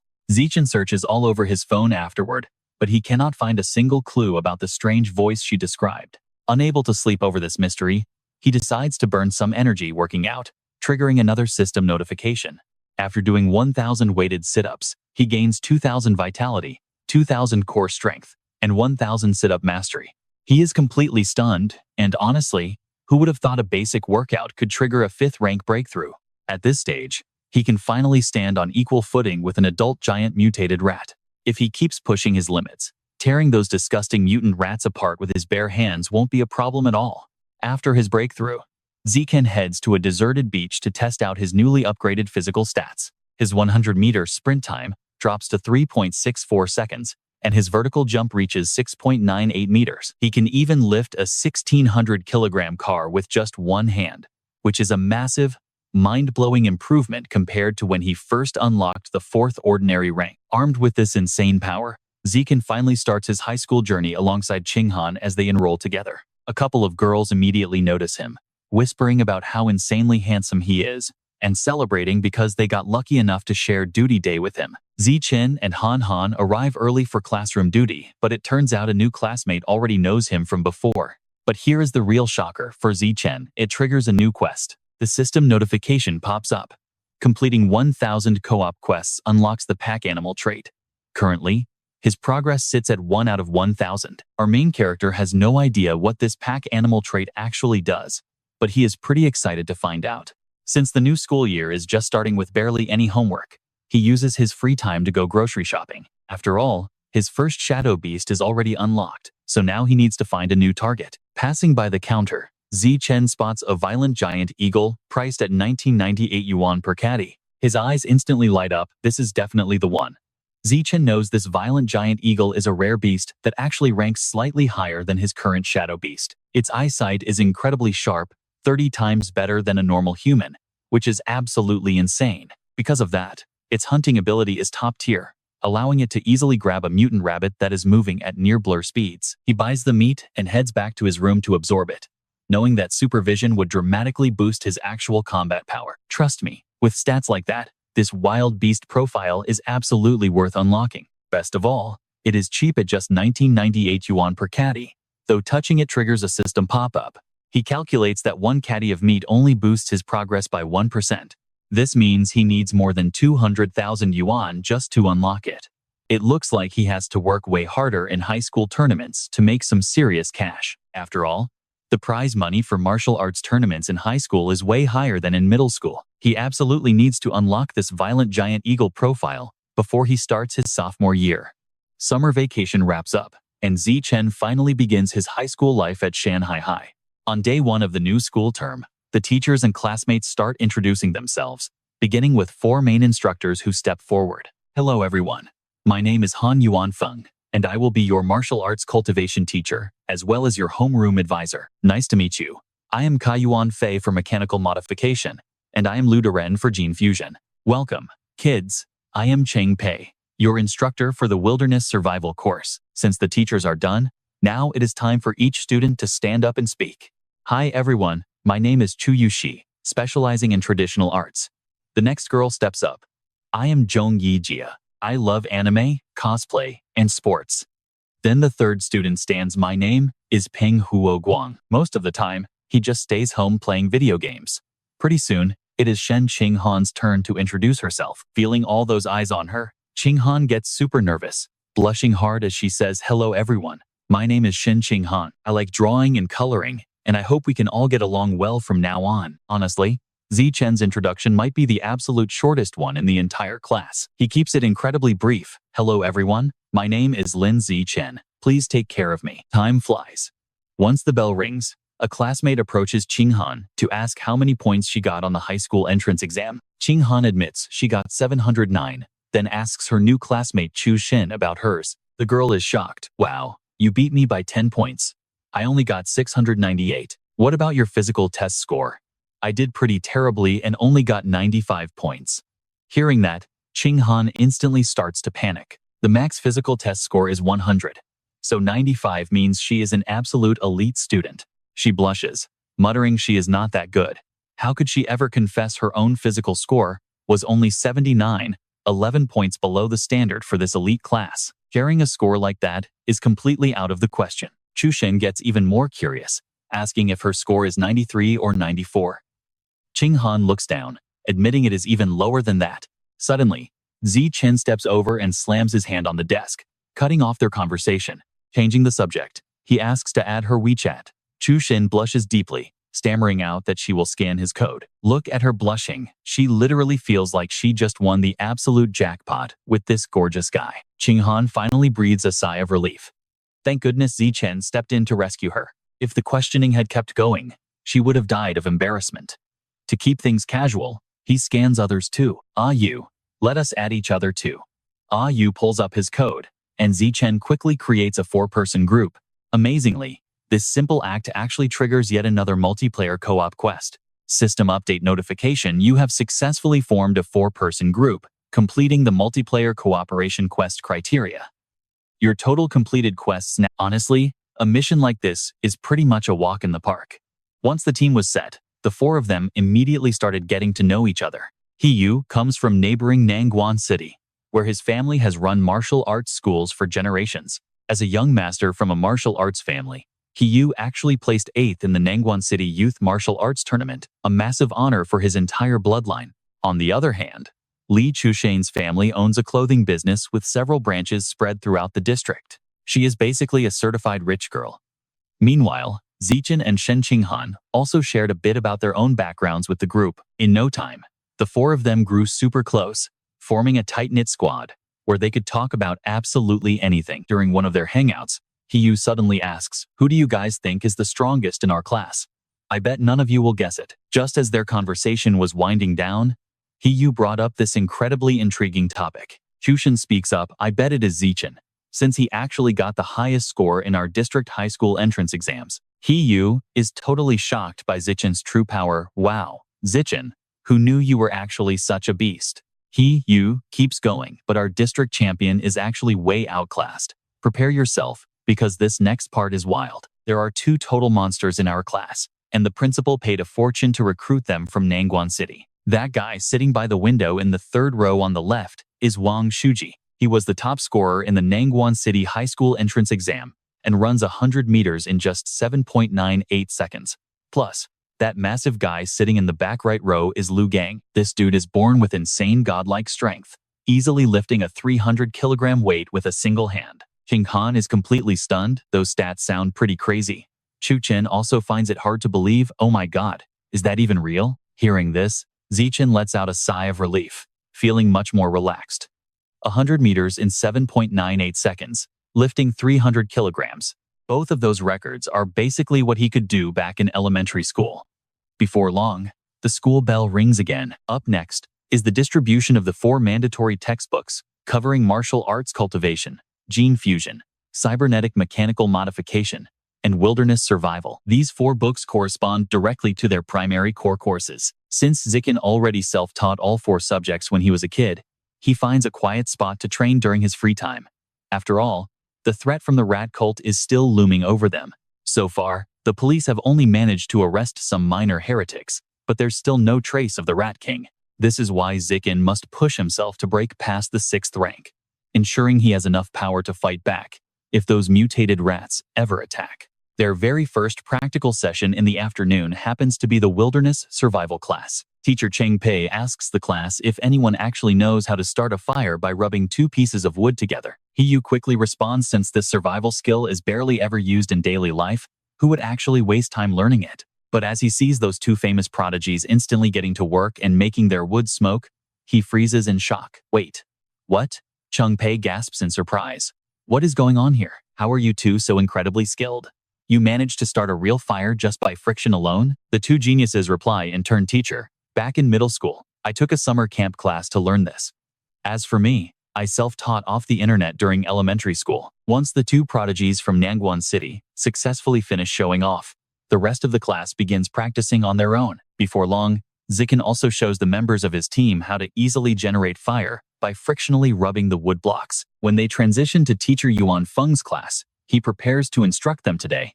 I will teach you guys a special breathing cultivation technique. But right after, the martial arts class quickly turns into a massive stage for the two Nangguan City guys to flex. Those two actually finished the entire exercise immediately. Teacher, we are already done.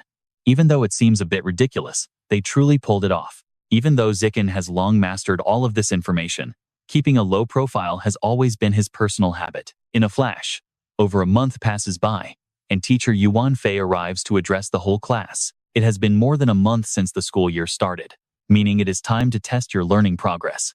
He explains that for this exam, there are some cash prizes. First prize gets 88 yuan, second gets 666, and third walks away with 333. Hearing this, Zishen immediately perks up. Honestly, who would say no to some extra cash? And first place gets 88 yuan. This reward is surprisingly generous, nearly enough to buy a half-pound of violent condor meat. Naturally, with cash on the line, everyone is suddenly highly motivated. Over an hour later, the exam finally concludes. Teacher Lu Darren brings the test papers in, stating that with more than a month gone, it is officially time to grade their performance. By sheer coincidence, their gene fusion teacher, Lu Darren, also schedules a sudden test with the exact same rewards on the line. Looking completely exhausted, Yu collapses onto his desk, sighing that it is finally over. The other students also start whispering among themselves, "This is terrible. Why on earth was that test so incredibly hard? Seriously? Who even asks about the energy wavelength of a laser cannon? Who on earth remembers that? What is it even for?" Another classmate chimed in, "Exactly. This test was brutal." Someone brought up the questions, complaining that the very last one made absolutely no sense. Why ask about the relation between wind-blocking gear and atmospheric pressure? And then we had to calculate each specific value separately on top of that. Damn it. How are we supposed to calculate with so many decimals? Another girl sighed in disappointment, admitting she hoped for 90 points, but would be thrilled just to pass with 60 this time. Right as everyone was whining about the insane difficulty, the duo from Nangguan City started showing off to each other again. Shuji scouted his rival, admitting the test was indeed quite tough. Lu Gang shrugged, estimating he would probably only get 95 points. He went on, saying he only struggled with that very last question, then asked about Shuji. Shuji agreed, admitting he was the same. He only missed the last answer too, so he was expecting a 95. Hearing their smug talk, Yu got incredibly annoyed. Bragging again? You can tell Yu was totally done with them.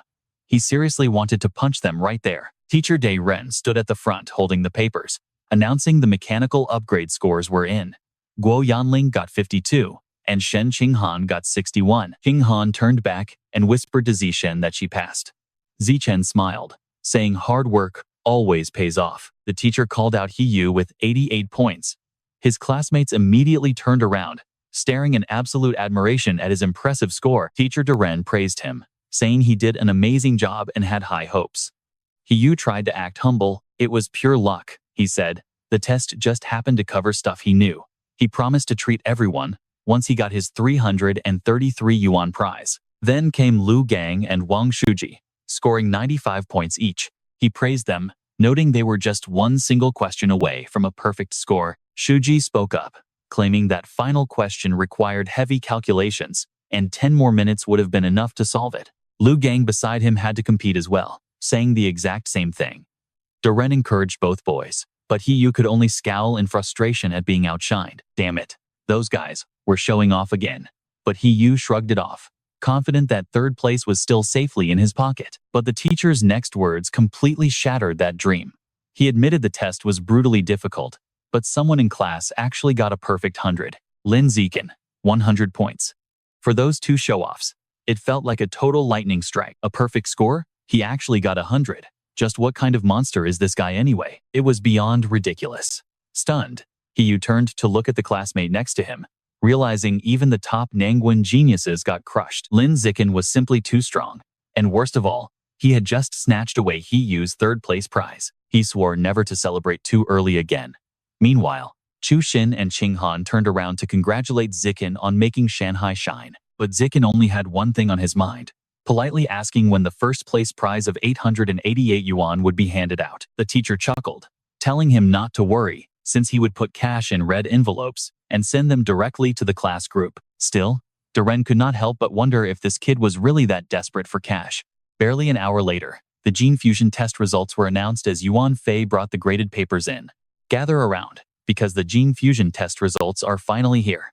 He read the names, announcing Lu Gang scored 81, while Wang Shuji got 83. On a brutal test where most students failed, scraping together an excellent score like that was actually a huge deal. Neither of them could hide their satisfaction with the result.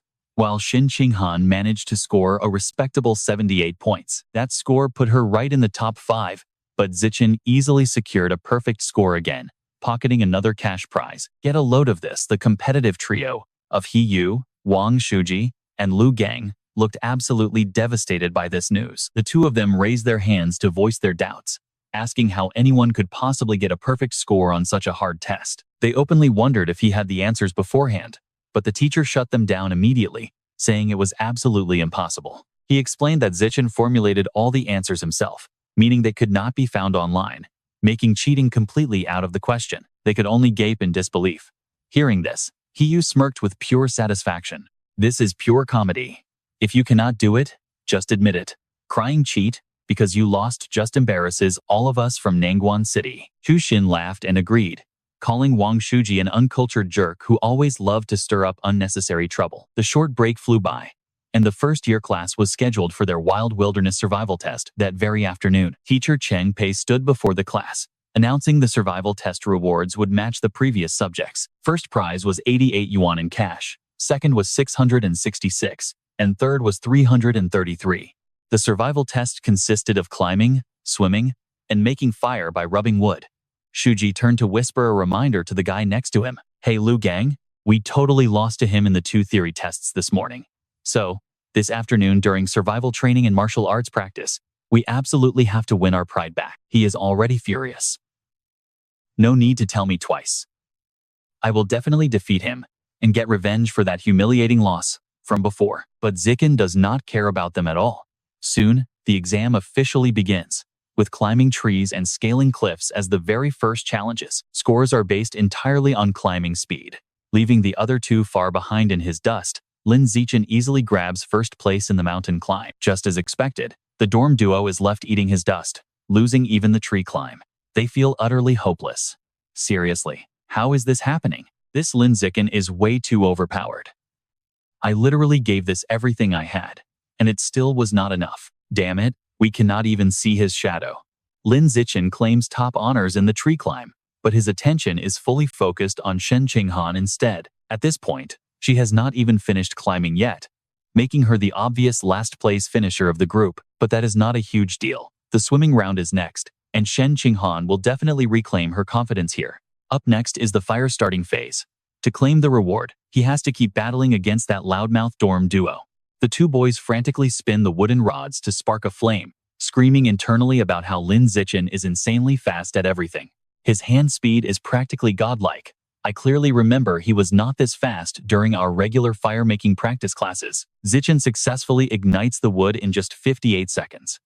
Now, the final event is swimming. This time, Shen Qinghan completely crushes the dorm duo in the pool, dealing a pretty massive blow to their fragile egos. Seeing themselves lose even to Qinghan, both of them are utterly shocked. No way, I can accept Lin Zishen being super fast, but why did Shen Qinghan suddenly explode with this kind of speed? It is impossible. I must be so stressed that Following the brutal wilderness survival exam, Wang Shujie and Lu Gang go completely silent, refusing to say a single word for the longest time. That silence makes for a pretty quiet lunch break. Back in Yuan Feng's class, the instructor stands up to make an announcement. You have all been practicing martial arts for over a month now. Today is the day to test your actual progress. The format is simple. Jump in the ring, spar, and win great prizes for placing in the top 3. Give it everything you have. Got it? This afternoon fight session instantly sparks a new hope inside them. And just like that, they are completely fired up again. Who cares about some written survival tests? In this class, combat power is everything. Martial arts rely entirely on physical conditioning and technique. If your combat strength is weak, all your other achievements are completely worthless. During this sparring exam, I will definitely reclaim that #1 spot we lost. Before the sparring kicks off, Han Yuanfeng sets up a quick physical test for the entire class to serve as a warm-up exercise. He explains that this warm-up routine will measure 3 specific stats. First is your speed in the 100-meter sprint. Second is the maximum weight you can lift with one hand. And third is your vertical jump height. When the test starts, Lin Zishen finishes the 100-meter sprint in 7.78 seconds, lifts 330 kilograms with one arm, and jumps 2.18 meters high. Since he easily tops all 3 stats, Zishen intentionally holds back so he does not look too suspiciously overpowered. Because of that, his results are only slightly better than the stats recorded by Wang Shuji and Lu Gang. Still, that minor difference is enough to leave them dumbfounded. How is he faster than me in the 100 meters when his graduation test score was only district level? This makes absolutely no sense. How on earth is his physical strength even greater than mine? Lin Zishen does not even look that muscular.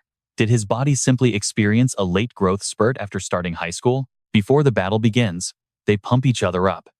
Shuji pats his second-place buddy on the shoulder. Lu Gang, do not panic. Losing the raw physical test does not mean we have lost the war. Real combat requires martial arts skills, not just pure strength. We definitely still have a shot. Lu Gang nods in agreement. You are right. A physical test is not everything. Our martial arts skills are far superior to these average kids, so we definitely still have a massive advantage. With the warm-ups done, everyone moves to the sparring ring in the gymnasium. Zishen quietly reminds himself that to finish his natural selection points as quickly as possible, he needs to take the initiative and step onto the— But get this, because his physical stats are so insanely high, not a single soul dares to step up. Even the top dorm duo decides to play it safe, choosing to sit back and observe his moves first. But if this stalemate continues, the instructor will definitely lose his patience. Sure enough, Yuanfeng calls out Lei Wei to go up and spar with Zishen. The poor guy steps onto the stage with absolutely zero confidence. To save everyone some time, Zishen decides to finish this fight as quickly as humanly possible. A single lightning-fast punch completely blows his opponent away. Since he wants to drag all 10 classmates up before class ends, he has to keep up this insane speed to crush them all. Even with female classmates, Lin Zishen does not hold back. Shuji's face goes pale.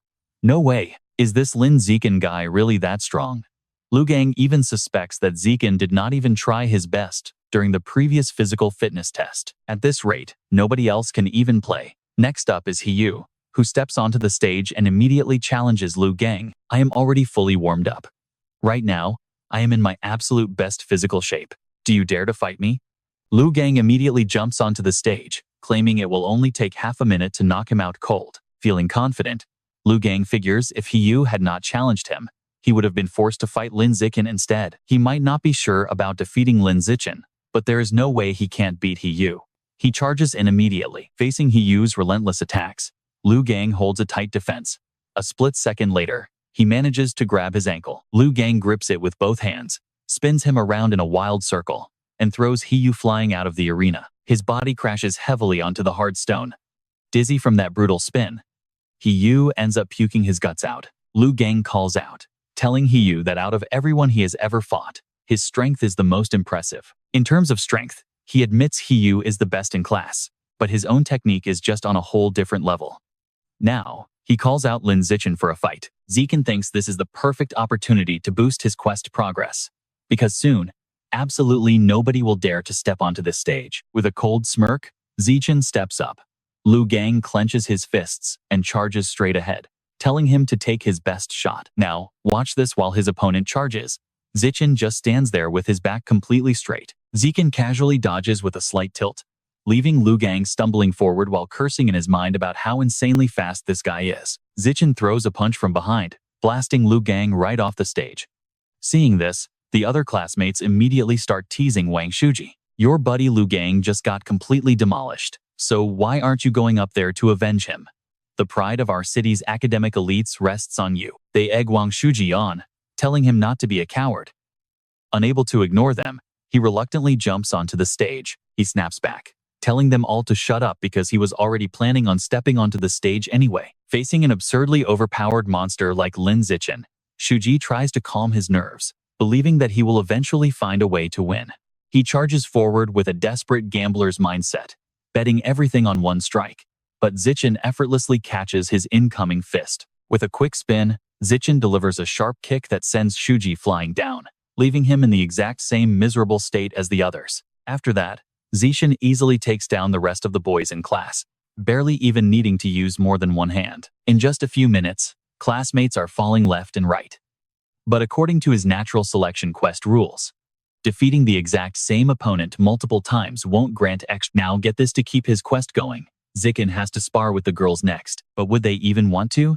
Looking at how all the girls are blushing while staring at him, he gets a pretty weird feeling about this. Wu Shi is the very first girl to volunteer, boldly announcing that she wants to challenge Zishen before leaping right onto the stage. As Wu Shi rushes in, Zishen instantly teleports behind her and taps her back.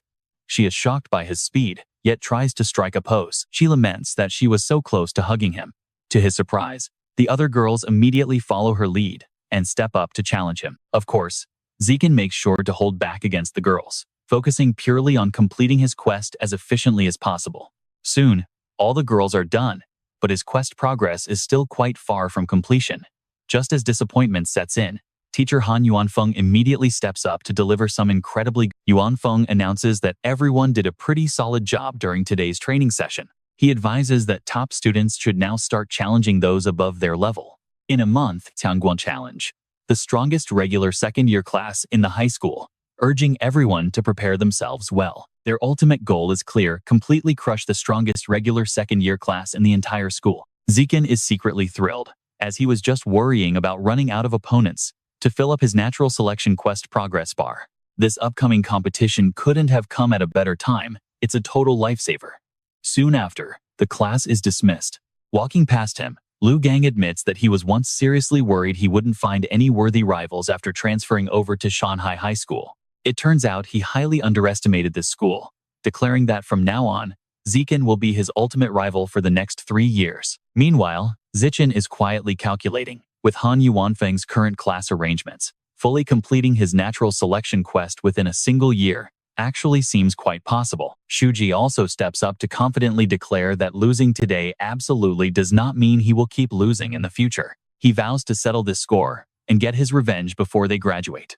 Little does he know, Zishen isn't even paying attention, since his mind is completely focused on the sweet bonus cash he just earned from the quest. He does some quick math, happily realizing he made over $3,000 just today. Seeing him walk past without a care makes them absolutely furious. How dare he ignore us and even mock us like that? Talk about pure arrogance. He thinks to himself that this money is perfect for buying exotic beast meat. Just awesome. Soon, night falls, casting a deep shadow over the city. Even though Zishen got a little bonus today, it is still nowhere near enough to buy the beast meat he needs to unlock his evolution chart. So, to make some extra cash, Zishen registers a web novel account and officially kicks off his writing career. Luckily, an editor quickly reaches out to him with a message. "Hello there, I am the platform editor in charge of your genre. Your story is great, and I would love to invite you to sign a contract for a serialized release." Right after waking up, he already sees the contract offer waiting for him online. But as he logs into the web novel platform to sign the deal, a breaking news headline instantly catches Zishen's. Just 2 hours ago, a giant, mutated rat attacked an exotic beast meat cold storage warehouse located right on the outskirts of the city. This massive mutated rodent was over 5 meters tall, and it actually bit a cyborg security guard clean in half. Right then, the cyborg immediately activated a hidden backup power source, triggering a self-destruct that blew the giant mutated rat to pieces, killing it on the spot. He cannot help but wonder just how many of these massive mutated rats are still hiding within Shanghai City. Honestly, how do giant monsters like that even hide in a city without anyone finding them? It makes zero sense. Next day, inside the Shanghai Middle School gym, it is sparring day. Today, their class is matching up against the standard class 52, and Yuanfeng is busy discussing one-on-one combat. Their opponents' peak fighters are not as strong as ours, but when it comes to their overall average power, they actually have the edge. They will definitely use their numbers to play defense and drag out the fight, hoping to wear down the 4 of you through a brutal battle of attrition. So, the second you step onto the mat, you must end things quickly. Got it? The 4 elite students nod in agreement, while the rest of the class takes their seats over in the spectator stands. Zishen quickly rushes onto the platform first, shouting, "Teacher Han, let me take the first round." He is eager to fight because he cannot afford to let a single opponent slip away. To complete his survival of the fittest achievement, he needs to defeat as many challengers as possible. But his opponent immediately speaks up and complains. Teacher, their guy is the strongest here while I am the absolute weakest in my class. How on earth am I supposed to fight him? The opposing teacher chimes in Yuan Feng. Standard sparring rules state the weakest fighters go first. Why did you send out your absolute best student for the very first match? This is a total violation. Obliged to follow the rules, Yuan Feng tells Zishen, get down here right now. You can fight later. Let the weaker students go first. Just like that, his perfect plan goes down the drain. Dejected, Zishen walks down, muttering, all right, teacher. Yuan Feng then points to Yun Tong. You go up first. She looks worried, saying, but teacher, I am still not ready yet. Just then, Qing Han steps forward. Teacher Han, I am the weakest one here, so let me go first. But the second she faces her opponent, panic starts setting in. This is so nerve-wracking. Down below, her classmates cheer wildly. You can do it. Qing Han, go crush him. The massive pressure only makes Qing Han panic even more. Before she can even compose herself, her opponent charges, forcing her to raise her arms against a barrage of punches. Qing Han grits her teeth and endures. Even if she cannot win, she is determined to hold out as long as possible to completely drain his stamina. 3 minutes later, her opponent is visibly exhausted. Man, she is incredibly tough. If this keeps going, my stamina is going to run out. I need to finish this match right now. With a final, heavy strike, he knocks her clean off the platform. Qing Han hits the hard floor with a thud, gets up in embarrassment, and scrambles back to her team. Yuan Feng immediately praises his student, without a single hint of disappointment. Qing Han, you fought beautifully. Using solid defense to wear down your opponent was a very smart move. Honestly, that is some real progress right there. Surviving over 3 minutes against an experienced senior who has been training for an entire year is definitely no small feat. Next up, another student steps onto the mat and goes on the offensive. Her opponent is already completely exhausted, making this the perfect chance to take her down. She throws a high kick straight toward the senior's face. The senior quickly dodges, instantly preparing a counterpunch. Unsurprisingly, the challenger takes a devastating fist right to the nose. Pinned flat against the cold ground, the girl screams out, ouch, let go of me, I surrender. After teaching her a lesson, the senior stands up and scolds her, rushing in with zero defense. Do you think standard classes are a joke? Sure, I might not have your raw talent, but I have trained a whole year longer than you. You should train for another year before even thinking of challenging me. Up next is the third fighter, Chu Xin, determined to get revenge for her friend. Han Han, let me get revenge for you. Watch me take Danji down. The second Chu Xin steps onto the stage, she totally obliterates Danji. Danji is sent flying backward, slamming hard onto the ground. Qing Han cheers excitedly, shouting how amazing Chu Xin is. Zishen pats her head to encourage her, saying she is pretty awesome too. After all, if she had not completely drained Danji of his energy first, Chu Xin would not have won this match so easily. 2 hours later, the rival teacher gloats confidently, saying, Feng, your class only has 4 people left. It looks like we are definitely winning this free dinner bet. Yuan Feng still has his trump cards ready, keeping his cool. It is way too early to make any calls. We will just have to wait and see. In his mind, he counts them down: Lin Zishen, Wang Shuji, Lu Gang, and He Yu. Now, watch this. Because the real epic battle is only just getting started. He calls out He Yu, telling him he is up next. The boy leaps onto the stage with a loud shout, ready to intimidate his opponent right away. My fists have been itching for a fight.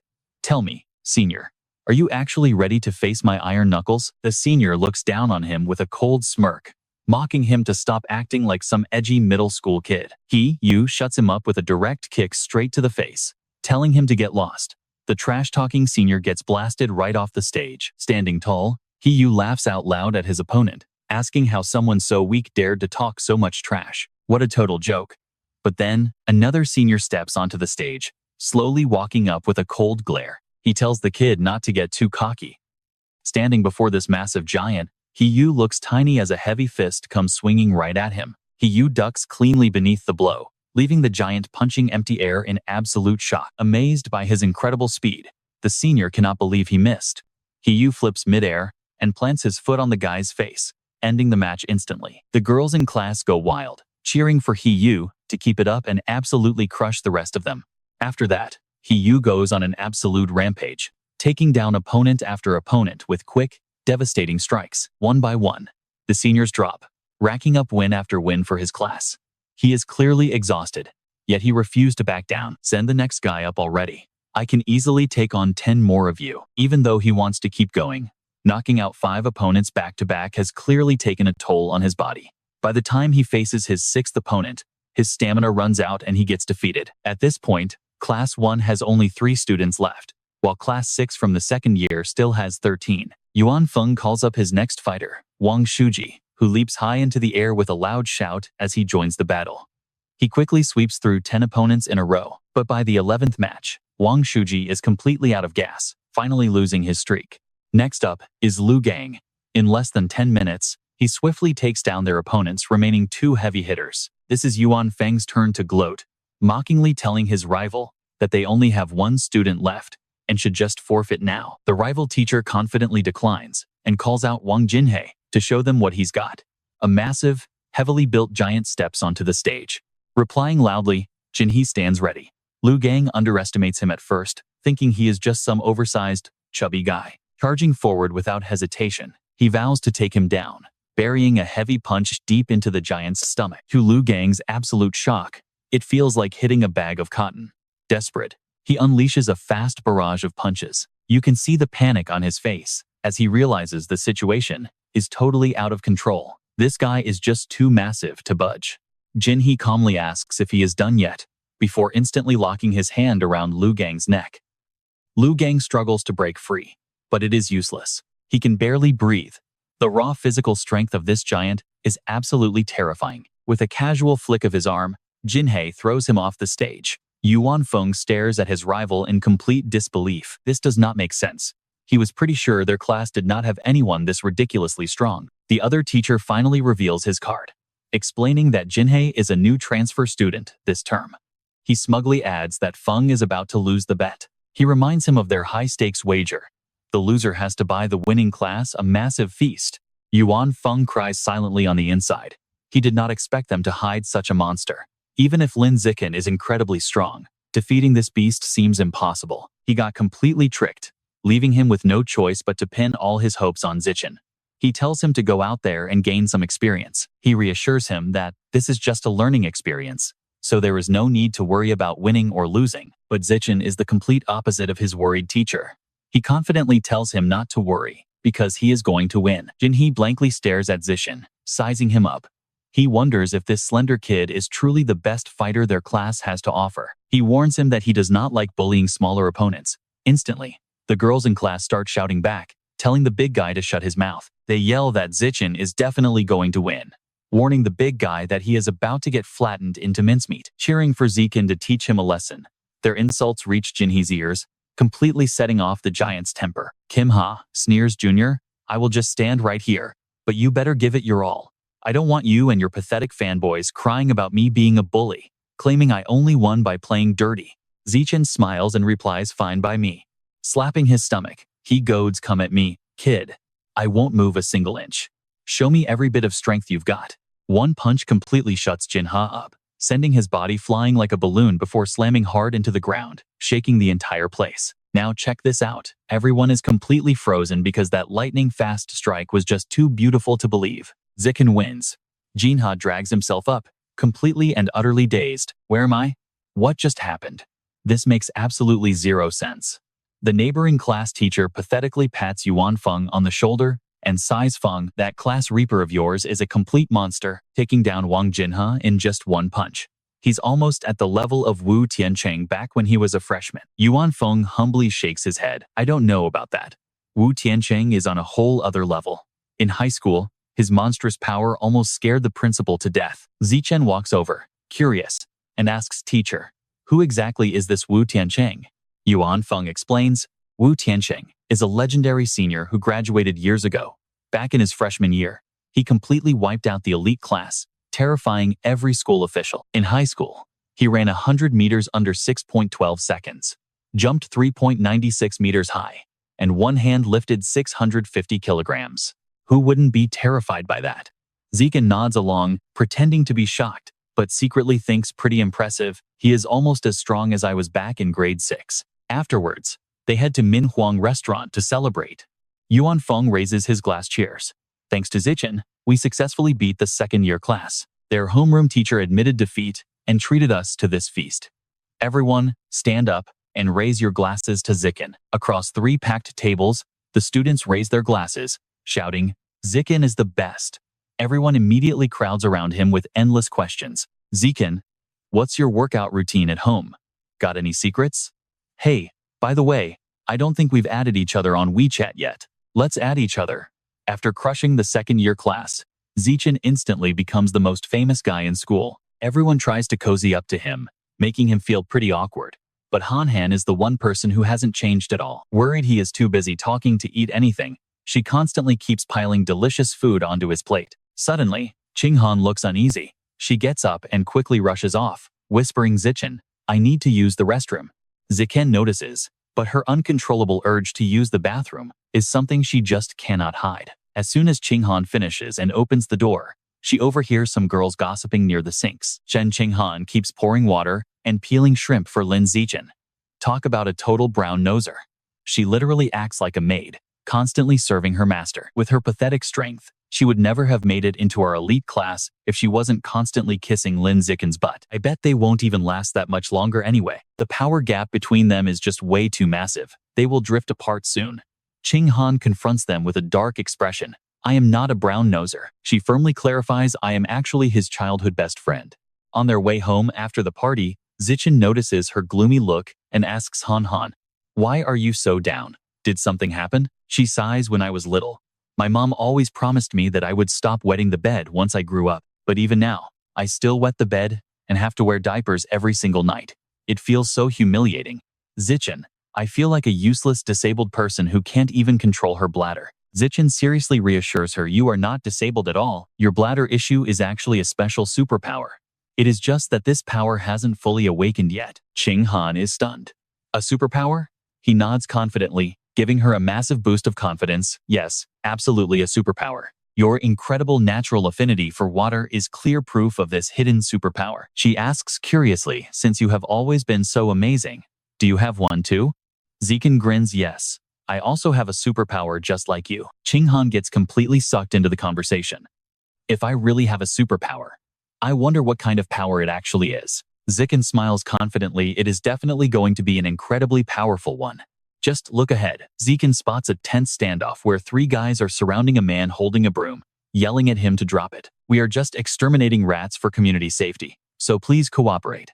But the man swings his broom wildly, shielding a swarm of rats at his feet. Stop, stay back. You cannot kill my brothers. How dare you keep killing my brothers like this? He charges forward with the broom, screaming, I will fight you to the death. Behind Zichin, Han shrinks back in absolute terror. Xiaochen, is that guy crazy? Do you think he is mentally ill? She whispers, saying he looks absolutely terrifying. Zikin drags her away from the scene. That is just how crazy people are, he says. So, let us just go back home. Back at Zikin's house, the whole family is gathered in the living room, watching the news broadcast on television. The news reports a young pastor who vanished after leaving school last week, her whereabouts still unknown. Wang Xin sighs anxiously, asking why another young girl has gone missing. That makes 4 girls missing this month, she notes. But Yancheng quickly corrects her, telling her she got it wrong. She is actually the 5th victim. As the broadcast continues, they explain all 5 missing victims were young, beautiful women, and warn ladies to avoid going out alone at night. And if they absolutely must go out, they should travel in groups and avoid deserted areas. Feeling deeply uneasy, Wang Xin warns him. Xiaochen, things are too dangerous out there lately, so make sure Han does not go out alone. Understood?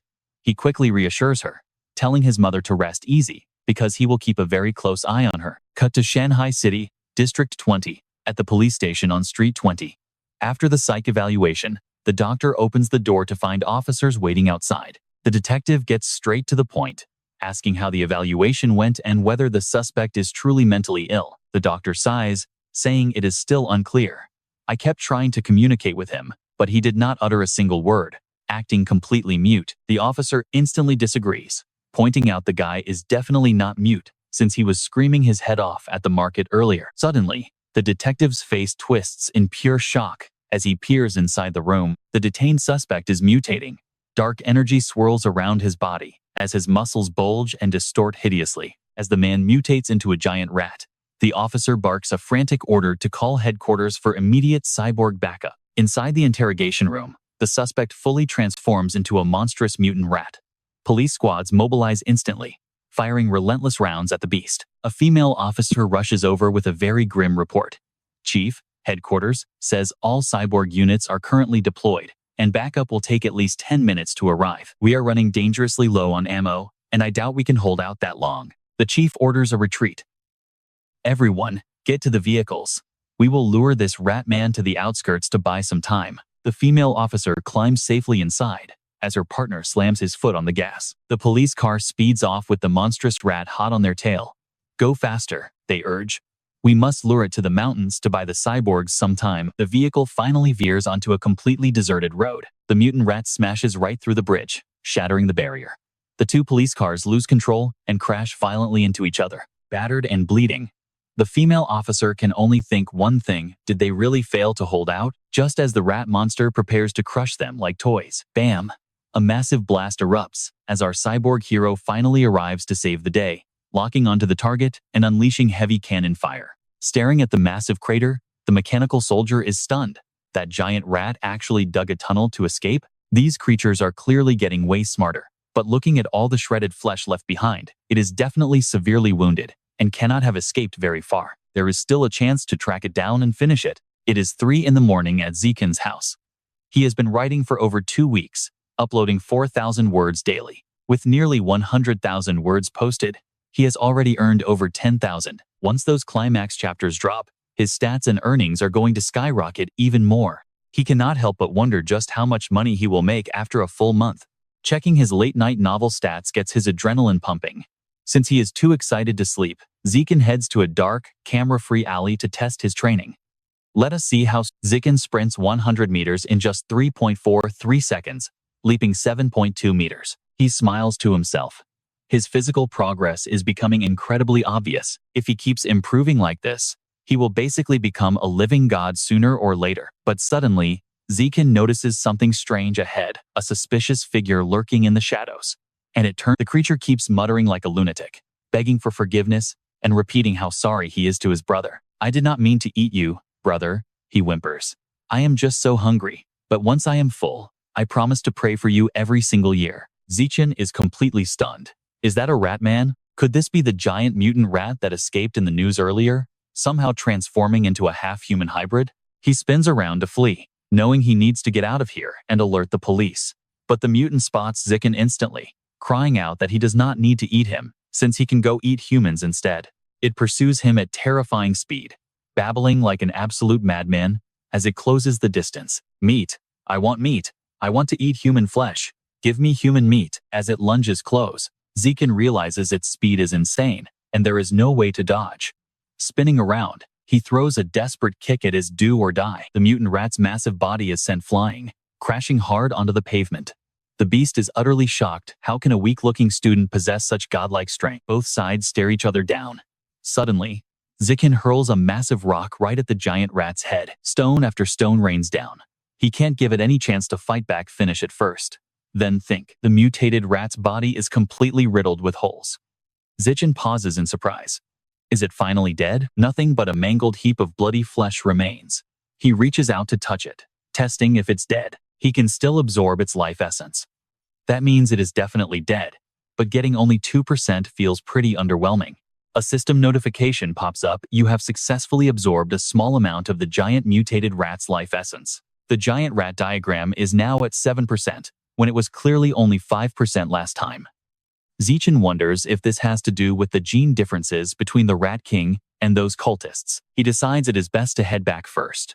Morning is breaking, and this is no place to linger. Just as he slips away, a cyborg girl arrives.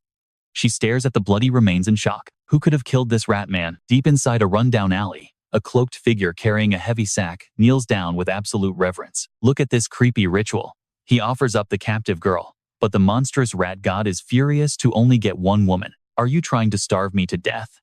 This tiny portion is barely enough to fill a single tooth. The monster snarls, demanding to know if this useless follower wants to become the next sacrifice instead. Terrified, The man begs for a chance to explain. He explains that young women out there are way too cautious now. They stay indoors at night and travel in tight groups during the day, making them nearly impossible to snatch. Fine, then bring me young men next time instead. The loyal follower dares not argue, quickly promising his dark god that he will obey. A raw chunk of flesh is tossed to the ground as a reward. He devours it greedily while praising his master's generosity. Suddenly, dark tentacles wrap around the poor girl, dragging her straight into the gaping maw of the beast. The room fills with a sickening stench of death. It commands him to stop bringing worthless commoners because their meat is bitter and tasteless. It wants to feast on elite martial artists. They are well fed, so their fat makes their meat incredibly delicious. Meanwhile, Zishen is busy helping Shin Qinghan boost her martial arts grades. Whenever they have free time, they run intensive private training sessions. Ethan adjusts Hannah's posture. Your punch angle is way too high. Lower it a bit, just like this, and you will generate much better power. Your feet are too close together. Spread them out more. You need to adjust your stance. Never face your opponent head-on like that. Lean your body slightly. Now, let's spar a bit. Attack me with everything you've got. Hannah takes a perfect stance and charges forward. As he catches her incoming fist, Ethan offers some rare praise. Not bad. Your angle is spot on, and your punch is way stronger than before. Hannah lifts her leg to counter, but he blocks it with his other hand. Your sweep posture is totally off. Don't squeeze your knees together before you kick. Keep your legs spread a bit wider. All right, let's keep going. Give me everything. She locks in his advice and unleashes a barrage of blows, training until she completely collapses. She slumps down to catch her breath. I am absolutely exhausted, but I can actually feel my martial arts getting stronger. She looks up and asks Ethan, 3 days a week isn't enough. Can we do this special training every single day? He shakes his head. No way. 3 times is plenty. And if we go every day, your body will literally break down. She sighs. Fine. 3 times a week it is. Suddenly, the phone inside Ethan's pocket starts vibrating. Hannah peeks over. A special broadcast. What they read next is absolutely wild. The God Mecha Corporation officially announces they will provide free medical treatment for that genius mechanic girl who was left physically disabled after undergoing cybernetic modifications. This incredible genius from Capital University successfully fused mutated spider genes, completely breaking the record as the youngest person in history to undergo a second genetic fusion. Ethan is stunned, thinking to himself, a genius from Capital University? Could it be that famous prodigy from the capital? Normally, most people have to wait until they are adults before attempting gene fusion.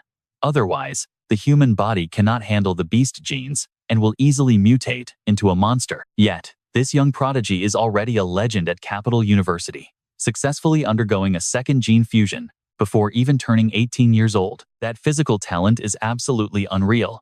Is gene fusion actually the best path forward for humanity? Cut to Ethan's house, where his online novel is getting a massive wave of interactions. 9-star reviews, 50,000 words uploaded in just 1 day.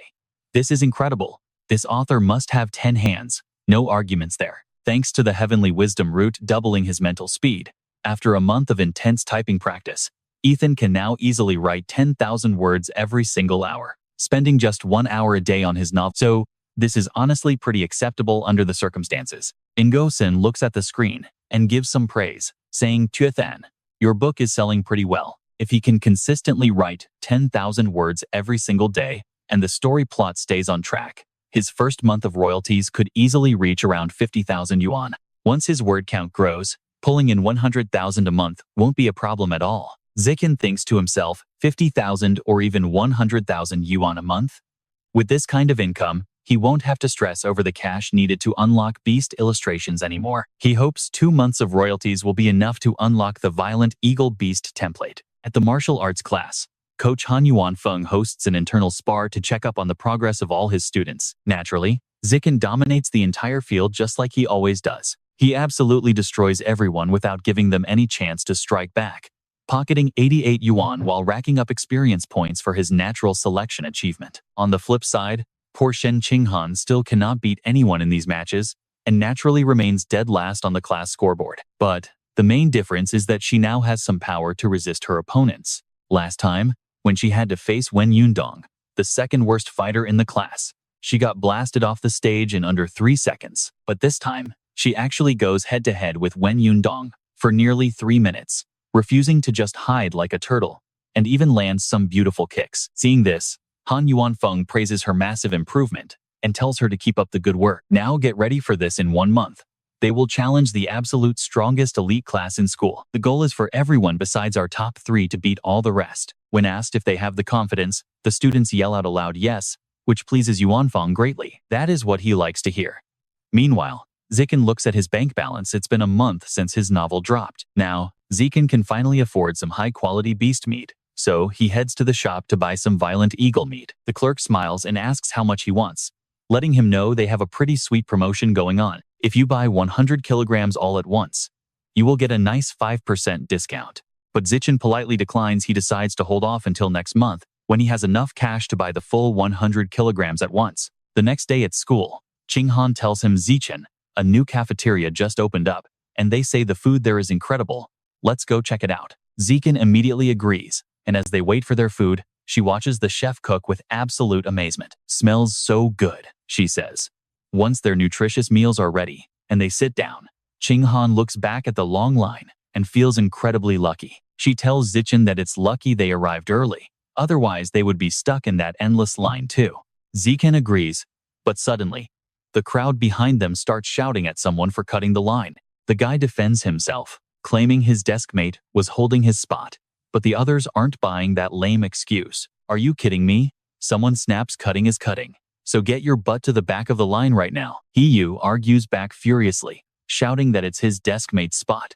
So what does it have to do with them anyway? The other guy fires back, your deskmate is in front of me, so you cutting in front of him is cutting in front of me too. The cutter gets aggressive, daring him to do something, which makes Qinghan whisper over to Zichen. She asks Zichen if they should go help Yu, but Zichen tells her it is probably not necessary. Yu is so fierce that he actually scares the line cutter away, but suddenly, 4 other guys step up, glaring down at him. They block Yu, who yells out in frustration, asking what on earth they think they are doing. One of them smirks and says they aren't doing anything, they just feel like cutting his line. As Yu tries to push past them, he suddenly freezes, realizing he's in serious trouble against these 2 guys. And right here, things escalate. Seeing Yu get cornered, Zichen finally decides to step in. Zichen tells them to line up, but Chi Yue points at his face, daring him to do something. Zichen pulls out his phone and says he'll report them, making the bully scoff at his pathetic threat. He calmly replies that cutting the line is way more embarrassing, forcing the 4 bullies to back off. Meanwhile, in a wealthy villa in Shanghai City, a high-ranking cultist meets with his followers to discuss Stupid Chang's death. The fool had previously gone wild at a vegetable market, provoking the security team before getting himself killed. One follower mutters that it's a blessing that brainless idiot is dead, since his reckless actions would have dragged down their entire group sooner or later. The leader then points to a young man standing beside him. This kid is our newest recruit, and he will be taking over Stupid Chang's spot, so get acquainted. Also, the rat god says normal humans taste too bitter, so we need high-class prey next time. Make sure you don't bring the wrong offerings. Hearing this, the cultists panic. Sect master, targeting high society folks, is way too dangerous. Exactly. If a few ordinary people vanish, it is no big deal. But if a high society figure disappears, it becomes a massive crisis. But the leader already has a plan. Target the useless, spoiled sons of wealthy businessmen who cannot behave. That way, the risk is going to be way lower. The high-ranking cultist advises the rookie that since he is still new, he does not need to target elites just yet. For now, just kidnap a good-looking, ordinary young guy to practice your skills. Then, offer him to the divine son serving the rat god. The rookie happily agrees. Rest assured, Sect Master, I will present the finest sacrifice in the city to the divine son. Meanwhile, in class, Yu is absolutely furious. He explains that after digging around for days, he found out the jerks who cut in front of him last week are actually 3rd years from those elite class students have absolutely zero manners or class. He is totally speechless. But Lin Zishen points out that being academically smart does not make you a decent human. Suddenly, a news alert on Lin Zishen's phone makes his face turn pale. A wealthy family is offering a massive reward to find their missing son. Lin Zishen realizes this is another rich heir gone missing. It is already the 5th case of a wealthy heir disappearing. What is weird is that it is definitely not for money. No kidnappers have demanded any ransom from the families. Could these disappearances be linked to that creepy rat god cult? Just wait. It gets crazier. But first, they have to face the strongest elite class. The guys who cut in front of He-Yu last week keep throwing arrogant glares at him. He-Yu immediately shoots back by flashing them his middle finger. Soon, both teams finish warming up and the intense match officially begins. Just like before, Shen Qinghan is up first. The moment her opponent steps on the stage, she launches a fierce, aggressive attack. Standing her ground, Shen Qinghan is no longer nervous. She crosses her arms to block the senior girl's kick, sliding back slightly, but she quickly realizes this elite senior is too strong. Even playing defensively like a hiding turtle is not going to work. Once she falls, the next classmate gets knocked out just as fast. The senior's devastating kicks leave the girls in Lin Zishen's class completely defenseless. Not just Shen Qinghan, but even Li Chuxin and the others are absolutely powerless against this beast of a senior. It takes a slightly stronger, short-haired classmate stepping onto the stage to finally take down that aggressive senior. However, another elite senior immediately steps up and takes back control of the arena. In less than 10 minutes, this single senior girl wipes out 9 opponents in a row, including 3 guys. Soon, their entire class is so battered that only 4 people are left standing: Lin Zishen, Wang Shuji, Lu Gang, and He-Yu. Meanwhile, the elite class has only lost 5 students, leaving a whopping 36 fighters who have not even stepped up yet. All 5 of their defeated fighters were girls, meaning the elite class has not even sent out a single guy yet. Coach Yuanfeng starts to sweat the massive gap in overall power, makes this challenge feel completely unwinnable. He calls He-Yu up first. As usual, it is your turn. They still have 6 girls left. Can you go wipe them all out? He-Yu is bursting with confidence. Easy work, coach, he thinks. 6 girls is nothing. He would gladly take on even more of these pretty seniors. Does He-Yu deliver on his promise? Absolutely. Without breaking a sweat, he lives up to everyone's expectations and easily knocks all 6 girls out of the arena. Then Chi-Yue steps onto the stage, asking with a cold sneer, "Are you ready to die?" He-Yu fires back, "You do not just lack manners.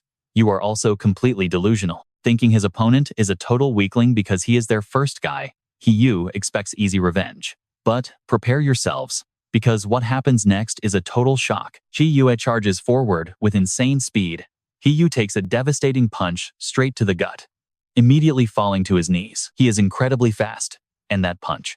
Chi-Yue stomps his foot on He-Yu, demanding him to admit defeat because he is too weak. He-Yu seizes the moment to swing a punch at his face, yelling, "Get off me." But Chi-Yue dodges and delivers another brutal kick to his stomach. His body slams heavily onto the floor.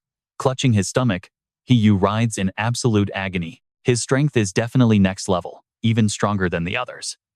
He only stepped up to get revenge on He-Yu. Damn it. He-Yu was way too careless. Chi-Yu flashes his middle finger to provoke Lin Zishen, taunting him for sticking his nose where it does not belong. "If you have the guts, get up here. Otherwise, just scram." Without a second thought, Lin Zishen leaps onto the stage. He is actually thrilled inside. He was just itching for a chance to fight. And this is perfect. His classmates cheer wildly. "Smash him, Brother Chen. Give him a completely humiliating beating." Cutting lines at the cafeteria was bad enough, but acting like a total jerk on stage? He has zero shame. Destroy his pride and avenge He-Yu. Confident in his superior speed, Chi-Yue charges straight at him. He leans in, sending a wind-splitting kick sweeping forward. But Lin Zishen calmly raises his hand and casually blocks it. His hand grips Chi-Yue's head, slamming his face straight into the ground. That brutal crash leaves him completely dazed. Zishen casually steps over him with his hands in his pockets, then casually kicks the guy right off the arena stage. The opposing class goes completely tense because Chi-Yue is ranked top 5 among them. Yet he got instantly destroyed, just like that? Is that new kid really that strong? Yuanfeng is convinced that Lin Zishen must be hiding his real power, because otherwise this makes absolutely no sense. Shu, Ji, and Lu Gang are stunned. Damn, Lin Zishen has always seemed incredibly strong, but to think this is still not even his full strength? Is this guy even a normal human being anymore? Zishen glares over at the remaining guys, asking who is stepping up next. Hearing his cold words, their faces instantly turn pale. Half an hour later, the remaining 29 students of Class 3 are completely wiped out. Zishen is curious to check how far his natural selection progress has gone. The system updates cumulative natural selection has eliminated 119 out of 1,000 opponents. Only that many so far? This speed is way too slow. He realizes that waiting for these class spars to get his turn is just taking too long, and this cannot continue. Since his strength is already far beyond high school standards, There is no point in following these high school rules anyway. From now on, he makes his own rules. On Monday morning, an astonished shout echoes right through the principal's office. Wait, what did you say? You want to set up a rewarded personal exhibition match? Zishen nods. Yes. I want to challenge the entire school. The principal finds this hard to believe. You are just a first-year student, and you want to take on the whole school? Are you being serious? What makes you think you can do this? Zishen's expression is completely serious as he says yes. He tells her to follow him to the gym, promising to prove he has the strength to back up his words. Then, he leads her right there. She asks curiously why Zishen brought her all the way out to the gym at this late hour. He slips off his jacket to reveal his toned muscles, saying it is to show his power. The principal completely misunderstands, getting flustered, thinking is he trying to show off something else? But before she can panic, Zishen places a single hand on the heavy barbell, effortlessly lifting the entire weight straight up. She is completely stunned, speechless, thinking to herself, so this is his real strength. Pretty wild, right? Gasping out, she asks, 700 pounds? That is even stronger than Wu Tiancheng, the legendary, strongest first-year student in school history. She agrees on the spot, promising to arrange a personal exhibition match so he can challenge every single student in school. Zishen advises her to make sure there is a reward, because without some prize, nobody is going to have the motivation to fight. It is best to set up two types of prizes. A participation reward will encourage people to actually step onto the stage. Creating a progressive reward fund is the other way to build up the hype. With each challenge, that prize pool grows, and whoever manages to actually defeat me takes the whole pot. But if no one beats me within a set limit, then the money belongs to me. The principal gladly agrees to his terms. Do not worry about a thing, leave it to me. I will arrange everything exactly as you want. He reminds her that she must keep his real strength a complete secret for now. Otherwise, once people find out how strong he is, they will lose all motivation to challenge him. She just pats his shoulder. She promises to listen to him. Back in her office, she quickly hands a drafted proposal over to Zishen. Zishen reviews the layout, giving it his nod of approval. Absolutely no problems with this at all. After thanking her for the effort, the principal quickly waves it off as no trouble at all. That gentle attitude has Yuan Feng and Daren rubbing their eyes in disbelief. Like, what kind of upside-down world is this? Yuan Feng is completely baffled, because at school, this demon principal is famous for her terrifyingly stern face. So why is she smiling so warmly at Lin Zishen? At 2 p.m., the entire student body gathers inside the gym. Exactly as planned, the principal goes ahead and introduces Zishen's basic information, highlighting his massive achievements. Then, she thoroughly explains the challenge. The surrounding students start whispering, and as expected, the crowd below immediately begins to boil with excitement. Are you actually serious, principal? The principal has lost her mind. You are just a freshman, yet you set up an arena to challenge the whole school? Where on earth do you get that kind of confidence? Are you even worthy of us challenging you? You only defeated the strongest sophomore, yet you are already bragging like this. People who do not know would think you have already surpassed the top class of the third years. You really do not know your place. Do you actually think you are Wu Tiancheng, the strongest student in school history? Zishen confidently announces that starting tomorrow, he will guard the arena in the gym for 2 hours during lunch break every day. Everyone is welcome to challenge him. Secretly, Zishen is thrilled, realizing it seems a whole lot of people want to beat him up. It looks like natural selection is running ahead of schedule tonight. Amid the bustling crowds of the night city, a blonde student named Xiaoge is casually strolling across the busy street. Suddenly, 2 gorgeous girls block his path and ask him seductively if he is walking all by himself. They invite him to grab a few drinks at a bar, but Xiaoge coldly snaps at them to get lost. Annoyed, the girls walk away, muttering that he is totally boring and destined to remain single forever. Xiaoge sighs to himself, wondering if this is really how things go in Shanghai City. Looking around at the crowd, he complains that he just wants a perfect 10 handsome guy. Why is it so hard to find one even after all these days? None of the guys passing by look good enough. If he fails to deliver the perfect sacrifice for this mission, he dreads to think what the cult leader will do to him. Will he end up getting completely cast out of the sect? He initially planned to target famous male celebrities, but those guys are always surrounded by tight security. As a mere rookie in the Rat God sect, he simply does not have the strength to pull that off. With the deadline fast approaching, panic is starting to set in. But just as he is losing hope, look who comes jogging past. It is Zishen. Talk about finding a treasure when you least expect it. Zishen has no idea he has just been targeted. While Xiaoge grins in absolute triumph, knowing he has found his match. Staring intently as Zishen reaches the end of the road, Xiao Jie's face begins to warp into something hideous. Seeing that the street is totally empty, he fully morphs into his monstrous mutant rat form to strike. But the second he finishes transforming, a heavy brick flies out of nowhere and smashes him right in the head. Xiao Ge clutches his head, crying out in absolute confusion over what just happened. Standing over him, Zishen weighs another brick in his hand. Who knew a night jog would lead him straight to a rat mutant, perfect for unlocking his beast template? Xiao Ge drops to his knees, clutching his head and cursing his luck, because this human is way too terrifying. And what on earth is he even talking about? Why is he so cursed?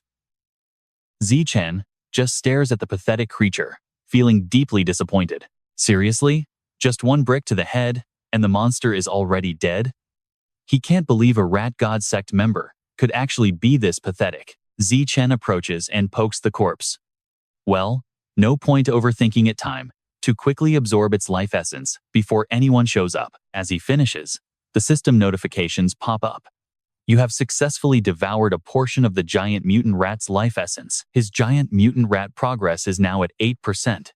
Zishen sighs, realizing it only went up by a measly 1%. That is incredibly low, but it makes sense given how weak this trash mutant was. Still, for his own safety, he decides to stop these late-night runs for a while. After all, he knows not every single cultist is going to be this weak. The high-ranking members of the Rat God sect are actually pretty formidable. Once transformed, their tough hides can even shrug off bullets. Heading back home, he takes a quick shower.